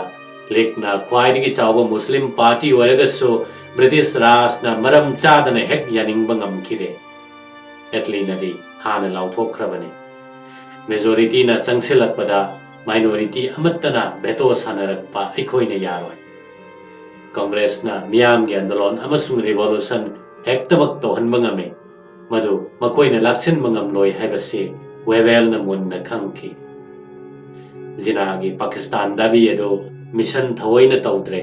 मरमदे जिना मसामकना हाइखिबगुमना माइनॉरिटी कयामुक मेजॉरिटी की थौजाल गाइदुना लेहनबा यारोय हाइबदि मुस्लिम नतबा मी कया लैरिबा बेंगोल अमसुंग पंजाब की सरुक सिंह जिना न खल्लिबा पाकिस्तान अदुदगी लौथोꯛꯍꯧꯕ ꯇꯥꯕꯅꯤ ꯃꯁꯤꯒꯤ ꯃꯍꯨꯠꯇ ꯄ꯭ꯔꯣꯚꯤꯟꯁꯁꯤꯡꯒꯤ ꯐꯦꯗꯔꯦꯁꯟ ꯑꯃ ꯁꯦꯝꯕ ꯕ꯭ꯔꯤꯇꯤꯁꯅ ꯄꯥꯝꯈꯤ ꯐꯦꯗꯔꯦꯜ ꯒꯚꯔꯟꯃꯦꯟꯠꯅ ꯗꯤꯐꯦꯟꯁ ꯐꯣꯔꯦꯟ ꯑꯦꯐꯤꯌꯔꯁ ꯑꯃꯁꯨꯡ ꯀꯝꯃ꯭ꯌꯨꯅꯤꯀꯦꯁꯟꯒꯤꯗꯃꯛ ꯌꯦꯡꯁꯤꯜꯂꯒ ꯑꯇꯩꯗꯤ ꯄ꯭ꯔꯣꯚꯤꯟꯁꯁꯤꯡꯗ ꯑꯣꯇꯣꯅꯣꯃꯤ ꯌꯥꯝꯅ ꯄꯤꯕꯅꯤ ꯂꯤꯛꯅꯁꯨ ꯃꯁꯤ ꯄꯥꯝꯂꯝꯕꯅꯤ ꯂꯤꯛꯄꯨ ꯊꯧꯒꯠꯄ ꯑꯣꯏꯅ ꯑꯋꯥꯡ ꯅꯣꯡꯆꯨꯞ ꯑꯃꯁꯨꯡ ꯅꯣꯡꯄꯣꯛꯀꯤꯗꯃꯛ ꯄꯨꯟꯁꯤꯟꯕ ꯌꯥꯏ ꯂꯣꯏꯅꯅ ꯄꯨꯟꯁꯤꯜꯂꯤꯕ ꯑꯁꯤꯅ ꯔꯤꯖꯅꯦꯜ ꯒꯚꯔꯟꯃꯦꯟꯠꯁꯤꯡ ꯃꯈꯣꯏꯅ ꯄꯥꯝꯂꯕꯗꯤ ꯂꯤꯡꯈꯠꯆꯕ ꯌꯥꯏ ꯁꯝꯅ ꯍꯥꯏꯔꯕꯗ ꯚꯥꯏꯁꯔꯣꯏꯅ ꯁꯚꯥꯄꯇꯤ ꯑꯣꯏꯔꯒ ꯅꯦꯁꯅꯦꯜ ꯒꯚꯔꯟꯃꯦꯟꯠ ꯑꯃ ꯁꯦꯟꯇꯔꯗ ꯊꯝꯂꯁꯤ ꯍꯥꯏꯕꯁꯤꯅꯤ ꯀꯣꯡꯒ꯭ꯔꯦꯁ ꯑꯃꯁꯨꯡ ꯂꯤꯛ ꯑꯅꯤꯃꯛꯅ ꯑꯁꯥꯡꯕ ꯃꯇꯝꯒꯤ ꯄ꯭ꯔꯁꯇꯥꯕꯁꯤꯡ ꯑꯗꯨ ꯑꯍꯥꯟꯕꯗ ꯌꯥꯅꯤꯡꯂꯝꯂꯒ ꯃꯃꯩꯗ ꯀꯨꯞꯅ ꯈꯟꯊꯔꯕ ꯃꯇꯨꯡꯗ ꯌꯥꯅꯤꯡꯈꯤꯗ꯭ꯔꯦ ꯅꯦꯍꯔꯨꯅ ꯀꯣꯡꯒ꯭ꯔꯦꯁꯀꯤꯗꯤ ꯀꯟꯁꯇꯤꯇ꯭ꯌꯨꯑꯦꯟꯠ ꯑꯦꯁꯦꯝꯕ꯭ꯂꯤꯗ ꯌꯥꯎꯗꯕ ꯌꯥꯗꯦ ꯍꯥꯏꯈꯤ ꯖꯤꯅꯥꯒꯤ ꯋꯥꯈꯜꯅ ꯄ꯭ꯔꯣꯚꯤꯟꯁꯁꯤꯡ ꯅꯝꯗꯨꯅ ꯒ꯭ꯔꯨꯞ ꯑꯣꯏꯅ ꯄꯨꯟꯁꯤꯟꯗ꯭ꯔꯕꯗꯤ ꯃꯨꯁꯂꯤꯝ ꯃꯦꯖꯣꯔꯤꯇꯤ ꯄ꯭ꯔꯣꯚꯤꯟꯁꯁꯤꯡꯗ ꯃꯃꯩꯗ ꯚꯥꯔꯠꯇꯒꯤ ꯇꯣꯉꯥꯟꯅ ꯇꯥꯔꯛꯄ ꯉꯝꯂꯔꯣꯏ ꯍꯥꯏꯕꯁꯤꯅꯤ ꯑꯇꯦꯟꯕ ꯃꯇꯝꯒꯤ ꯄ꯭ꯔꯁꯇꯥꯕꯁꯤꯡ ꯑꯗꯨꯕꯨ ꯖꯤꯅꯥꯅ ꯌꯥꯈꯤꯗ꯭ꯔꯦ ꯂꯣꯏꯅꯅ ꯀꯪꯒ꯭ꯔꯦꯁ ꯍꯤꯟꯗꯨ ꯃꯦꯝꯕꯔꯒ ꯃꯨꯁꯂꯤꯝ ꯃꯦꯝꯕꯔꯒ ꯃꯁꯤꯡ ꯆꯞ ꯃꯥꯟꯅꯍꯟꯕ ꯖꯤꯅꯥꯅ ꯀꯔꯤꯒꯨꯝꯕ ꯃꯑꯣꯡꯗ ꯀꯣꯝꯊꯣꯛꯄ ꯄꯥꯝꯈꯤꯗꯦ ꯑꯁꯨꯝꯅ ꯃꯤꯁꯟꯒꯤ ꯊꯕꯛ ꯃꯪꯒꯣꯜ ꯑꯣꯏꯈꯤꯗ꯭ꯔꯦ ꯑꯗꯨꯕꯨ ꯆꯍꯤ 90 ꯆꯨꯞꯅ ꯗꯤꯚꯥꯏꯗ ꯑꯦꯟड ꯔꯨꯜꯒꯤ ꯄꯣꯂꯤꯁꯤ ꯆꯠꯊꯔꯛꯄꯒꯤ ꯐꯣꯜ ꯑꯣꯏꯅ ꯕ꯭ꯔꯤꯇꯤꯁ ꯔꯥꯖꯅ ꯍꯣꯠꯅꯕ ꯄꯨꯝꯅꯃꯛ ꯊꯦꯡꯃꯟꯅ ꯊꯣꯛꯈꯤ ꯀꯤꯁꯤ ꯍꯟꯗꯣꯛꯄ ꯉꯝꯈꯤꯗꯦ ꯀꯦꯕꯤꯅꯦꯠ ꯃꯤꯁꯟꯒ ꯋꯥꯔꯤ ꯁꯥꯟꯅꯕꯗ ꯃꯪꯒꯣꯜ ꯑꯣꯏꯗ꯭ꯔꯕꯗ ꯖꯤꯅꯥ ꯊꯋꯥꯏ ꯁꯣꯛꯅ ꯂꯩꯍꯧꯏ ꯃꯥꯒꯤ ꯊꯃꯣꯏꯅ ꯄꯥꯀꯤꯁꯇꯥꯟ ꯅꯠꯇꯅ ꯑꯇꯩ ꯀꯔꯤꯁꯨ ꯊꯧꯑꯣꯏꯈꯤꯗ꯭ꯔꯦ ꯑꯗꯨꯅ ꯃꯍꯥꯛꯅ ꯍꯣꯠꯅꯖꯕ ꯃꯍꯩ ꯌꯥꯟꯗꯕ ꯌꯥꯗꯦ ꯍꯥꯏꯅ ꯆꯞ ꯌꯨꯡꯅ ꯂꯦꯞꯂꯦ ꯑꯗꯨꯒꯤꯁꯨ ꯃꯊꯛꯇ ꯂꯥꯌꯦꯡꯕ ꯉꯝꯂꯔꯣꯏꯗꯕ ꯊꯕꯣꯝꯕꯤꯒꯤ ꯂꯩꯅꯥ ꯑꯃꯅꯁꯨ ꯅꯥꯁꯤꯜꯂꯛꯂꯤ ꯀꯨꯏꯅ ꯍꯤꯡꯈꯤꯒꯅꯤ ꯍꯥꯏꯕ ꯑꯁꯥꯁꯨ ꯎꯔꯛꯇ꯭ꯔꯦ ꯃꯍꯥꯛꯅ ꯅꯥꯔꯦ ꯍꯥꯏꯕꯁꯤ ꯌꯥꯝꯅ ꯆꯦꯛꯁꯤꯟꯅ ꯃꯤ ꯈꯪꯍꯟꯗꯅ ꯊꯝꯈꯤ ꯕ꯭ꯔꯤꯇꯤꯁ ꯑꯃꯁꯨꯡ ꯀꯣꯡꯒ꯭ꯔꯦꯁ ꯑꯅꯤꯃꯛꯅ ꯃꯥꯒꯤ ꯀꯣꯛꯊꯛꯇ ꯄꯤꯁꯇꯣꯜ ꯊꯝꯂꯕꯅꯤꯅ ꯑꯩꯈꯣꯏꯁꯨ ꯄꯤꯁꯇꯣꯜ ꯑꯃ ꯁꯥꯔꯦ ꯃꯁꯤ ꯁꯤꯖꯤꯟꯅꯕ ꯇꯥꯔꯤ ꯍꯥꯏꯅ ꯃꯍꯥꯛꯅ ꯍꯥꯏꯈꯤ मुस्लिम जातिना डायरेक्ट एक्शन लौखतुना पाकिस्तान सेमलगनी हायरे डायरेक्ट एक्शन की मतम 1994 की अगस्त 13 लेपले डायरेक्ट एक्शन करीनो हाइबा महाकना संदोकना ताखिदे अदुबो ममैददी हिंदू सिंह हाटनबा थौरांग ओइरमले कोलकाता दा मुस्लिम लीग की चीफ मिनिस्टर सोहबादीना अगस्त 13 कसी सुटीनी हाइना लाउथोकी हिंदू हाटपदा पुलिस अमसुंग आर्मी ना खुद थिंगजलोइदबनी हाइना खंगनके हिंदू अमसुंग सिख सिंगना थुनमक हिंसा यावना लमन कुमलकनी हाइबसी महाकना खंथखिदे नुमित मरीनी खक्तगी मतमदा मी लिसिंग मरीदगी तादना हनखे लिसिंग 10 हेनबना अशोकपन नंगले अयामबना मुस्लिम ओइखि तसासी थुनमक मुस्लिम यामना लैबा नोआखाली नोंपोक बेंगोल की तेपोरा डिस्ट्रिक्ट सिंग यौसनख्रे मफम मदुदा हिंदू सिंग लुट तौख्रे हाट पतुपरोम द संगसनख्रे लिसिंग लिसिंग न खुजिंग ओइदुना बिहार ओम द चेनख्रे मखोयगी अवाब पाउ सिंग अदु तारगा मुस्लिम कया पाक्तकना न हाटख्रे हिंदू हाटकनी हाइना थौरांग लब मसिंगदगी सीखिबा मुस्लिम की मसिंग न याम न हेनखि कांखोंग साइरकलिबा अदु लाक्सिनबा वेबेल की थौरांग अंगकपनी यामना मवोंग साखिदे अदुबो मागी सरकार दा कांग्रेस याहंदुना फिबम ताहन्नब होनबदी माई पाखि थानी लेरगा लिक्सु सरकार यावरे अदुबो मनुंगदगी थुगाइनब सिनबो ओइरमले कांग्रेस मिनिस्टर सिंगना लेबाक कसिदा शांति पुरकनब होनरिबा अदु निंगब कायहनखि सावबना लुतोन कारब नेहरूना मुस्लिम मिनिस्टर सिंग थबक थादोक खन्नब दाबी तौखि अदुबो वेबेलना याखिदे मतुंग तारकपदा मफम पुनमक्ता मथोंग मरम खंगलक्त्रे वेबेलना थोकपा तौहनबगी मवोंगदा भारत असी लंगसेक्तुना थंबा कन्ना पामनरक्ले महाकना तसेंगना थौरांग तौरमलिबदि इमरजेंसी प्लान अमा सेमगतलंबने खरा शांति ओइना लैरिबा खारोमगी प्रोविंस सिंगदा सिनरगा मखोयगी लानमी पुनमक लांगलिबा अवांग भारतता पुलप पुसिलगा 1994 गे मार्च 18 अरोइबा ओइना भारत थादोक्खिबने साथीरबा थौरांग असी एतलीना याखिदे महाक्ति इज्जत लैना हंदोकपा पामने 1994 की जनवरी 10 महाकना लाउथोक्खि कांग्रेस अमसुंग लीग अनीना अनौब संविधान अदुदा यानिंगलबसु यानिंगद्रबसु ब्रिटेन ना 1949 की जून थादा भारत थादोक्लगनी अनीसुब पृथ्वी की लांजाव मनुंगदा साउथ ईस्ट एशिया की सुप्रीम एलाइड कमांडर होइखिबा किंग जॉर्ज 6 की नकनब मरी मता लॉर्ड लुई माउंटबेटन ना लॉर्ड वेवेल की महुत्ता भारत की वाइसरॉय ओइरगनी हाइना कांग्रेस का खुसम नरुबना करिसु कनररोय हाइना जिनाना मुन्न खंगे कांगलुप की इरांग सागतपतना पाकिस्तान ओइथोकनी हाइना महाकना चेतना थाजके 1948 की मास हौगलकपदा पंजाबता मुस्लिम हिंदू अमसुंग सिख की सुंगसिनबा सरकार महाकना इंसिनदुना थुगाइरे हिंदू अमसुंग सिख सिंह सिक्योरिटी की अकीब मायोकनरे अकाली दल की मस्तर तरा सिंहना अथुब मतमदा सिख सिंह की मरई पाक की दावी पुखलकले पंजाब असेंबली की चेंबर ममांग मक्तदा महाकना लुचिंगदुना सभा जत्रा अमा राज करेगा खलसा हाइना लाउरदुना चटलरे प्रोविंस अदुदा हिंसा की मथी फोंगले हिंदू अमसुंग सिख 5,000 तादना था 3 की मनुंगदा हाले 1948 की मार्च 13 लॉर्ड माउंटबेटन भारत की अरोइब वाइसरॉय ओइरे चही 93 तंगाइरिबने राजनीति की हकथेंगनब ज्ञान लेत्रिबने अदुबो ब्रिटिश सरकार यौदना महाकना लौनिंग वारेप ममांगी वाइसरॉय सिंग मानदना निंगतमना लौबदि ngमखि मंगोंदा सिनरक्लिबासी अतै अतोप फिरेप अम लौद्रिङैदा खाइदोक्तब भारत शक्ति पीखिनब ngamba मखै कन्न होनबा हाइबसिने थबकसी पाइबा हौबा चयोल तरुकी मनुंगदा राजनीति की लुचिंगबा चामगा 138 वारी सामिनखि मदुदगी महाकना खंखिबदे निंगतमलब भारत यूनिटरी गवर्नमेंट तमा थबक ओइना ओंथोकपा ngamlaroi हाइबसिने मरम अदुना लेबाक असि करमना खाइदोकदगे हाइबा थौरांग तौबदा मपुकनिंग चंगखि माउंटबेटन खल्लिबा थौरांग अदो 1992 की राजाजी फॉर्मूला गा यामना नक्सिनरे समना हारबदा भारत साम्राज्य सी डोमिनेंट अनी थोकना खाइदोकपा तारे मखोय मसा मसाना तुंगदा मसा मसा की संविधान सेमजबा तारे पाकिस्तान डोमिनेंट दा बेंगोल अमसुंग पंजाब की मुस्लिम न मेजॉरिटी ओइबा डिस्ट्रिक्ट सिंह असम की सेलेट डिस्ट्रिक्ट सिंध अमसुंग नॉर्थ वेस्टर्न फ्रंटियर प्रोविंस याउखिबा तारे निंगथौ पानबा स्टेट सिंगना ब्रिटिश क्राउन गा अखनब मरी लेनबा दु तोकपा तारे मखोयगी अपाम मतुंगिना याउनिंगबा डोमिनेंट अमदा याउखिबा तारे थौरांग असि ब्रिटिश कैबिनेट के अयाबा लौरुनबगिदमक माउंटबेटन थुनमक लंदन दा चटख्रे जुन 3 महाकना हलकपा नुमित खरनी की मनुंगदा भारत की लुचिंगबा सिंगना यानिंगबा फोंदोरकले कांग्रेस की ओइना नेहरूना लीग की ओइना जिनाना सिख की ओइना बलदेव सिंहना था खरगी ममांगदा नेहरू अमसुंग पटेल नदी यामनमक पामजरमद्रबसु भारत खाइदोकपा नतना अतै लंबी अमा लेत्रे हाइना लौख्रबने जिनानदी 1994 की मयाइदा गांधी का वारी सानबदा फिवम सोइनाइबा मोंग मरिल कायरबा तिन चारबा पाकिस्तान हाइना यानिंगखिदबदो हौजिक्ति तंगाई फदना यादब ngमद्रे ब्रिटिशना भारत थादोकदबगी मतम एटलीना लेपखिबदु चही अमरोम वाली अदुबो करिगुम्बो वाखल खरदगी माउंटबेटनना मागी मिशन अदु थुना पांगथोकनिंगले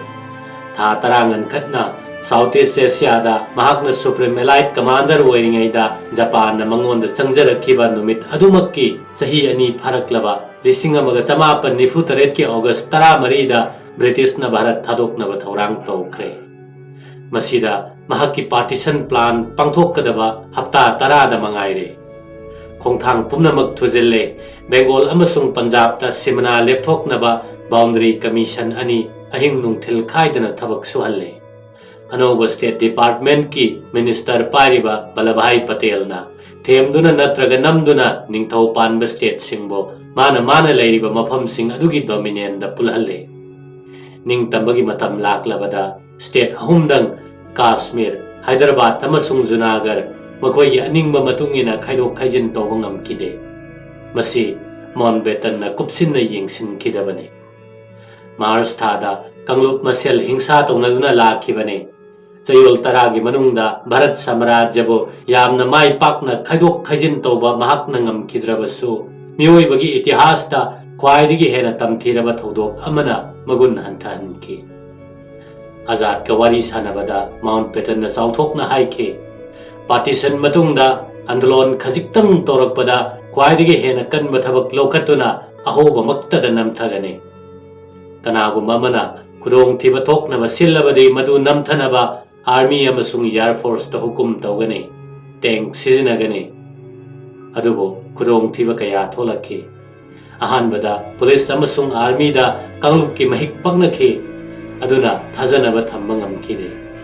अनिसुबदा ब्रिटिश की सिविल अमसुंग मिलिटरी ऑफिशियल सिंग चलमदाई ओइबा मरमना कनदबदा मतिंग उतनिंगदे अहुमसुबदा टैंक अमसुंग एरोप्लेन अमत्ता सिजनखिदे अरोइबदा वेबेलना कांग्रेस के लाइचत नमथनबा ब्रिटेन दगी मिलिटरी की मतेंग लौनबा मतम अमदा थौरांग तौखिबगुम करिगुम्बा अमत्ता होनखिदे भारत की लानमी लिसिंग यांखै गी बाउंड्री फोर्स अमतंगदे पंजाब पार्टीशन की मतंग सिजनखि अदुबो थबक अदुगा येंगनरुबददि यामना मतिक चाखिदे पंजाब ता निंग तंबगी ममी हेक तमलकपगा नोरोक की सक्तम ngakta olakle nakal amada muslim singna hindu amasung sikh sing atopa nakal amada hindu amasung sikh sing na muslim sing amaga hatnarakpa tamthiraba irang asina mi million tara henna nongchup pakistan dagi natraga adomda ising ichaugumna chenthok chensin tongnakhi lambida muk million tangkhai amarom hat khiramba yai ataina nongna khundabagi haingamdraba awaba marakta ha ha kar launa leinakhi सही हुंबुद्रा तरेत सूरबा गांधीना शांति अमसुंग सद्भावना की खोंगचत बेंगोल दा चलमद्रबदे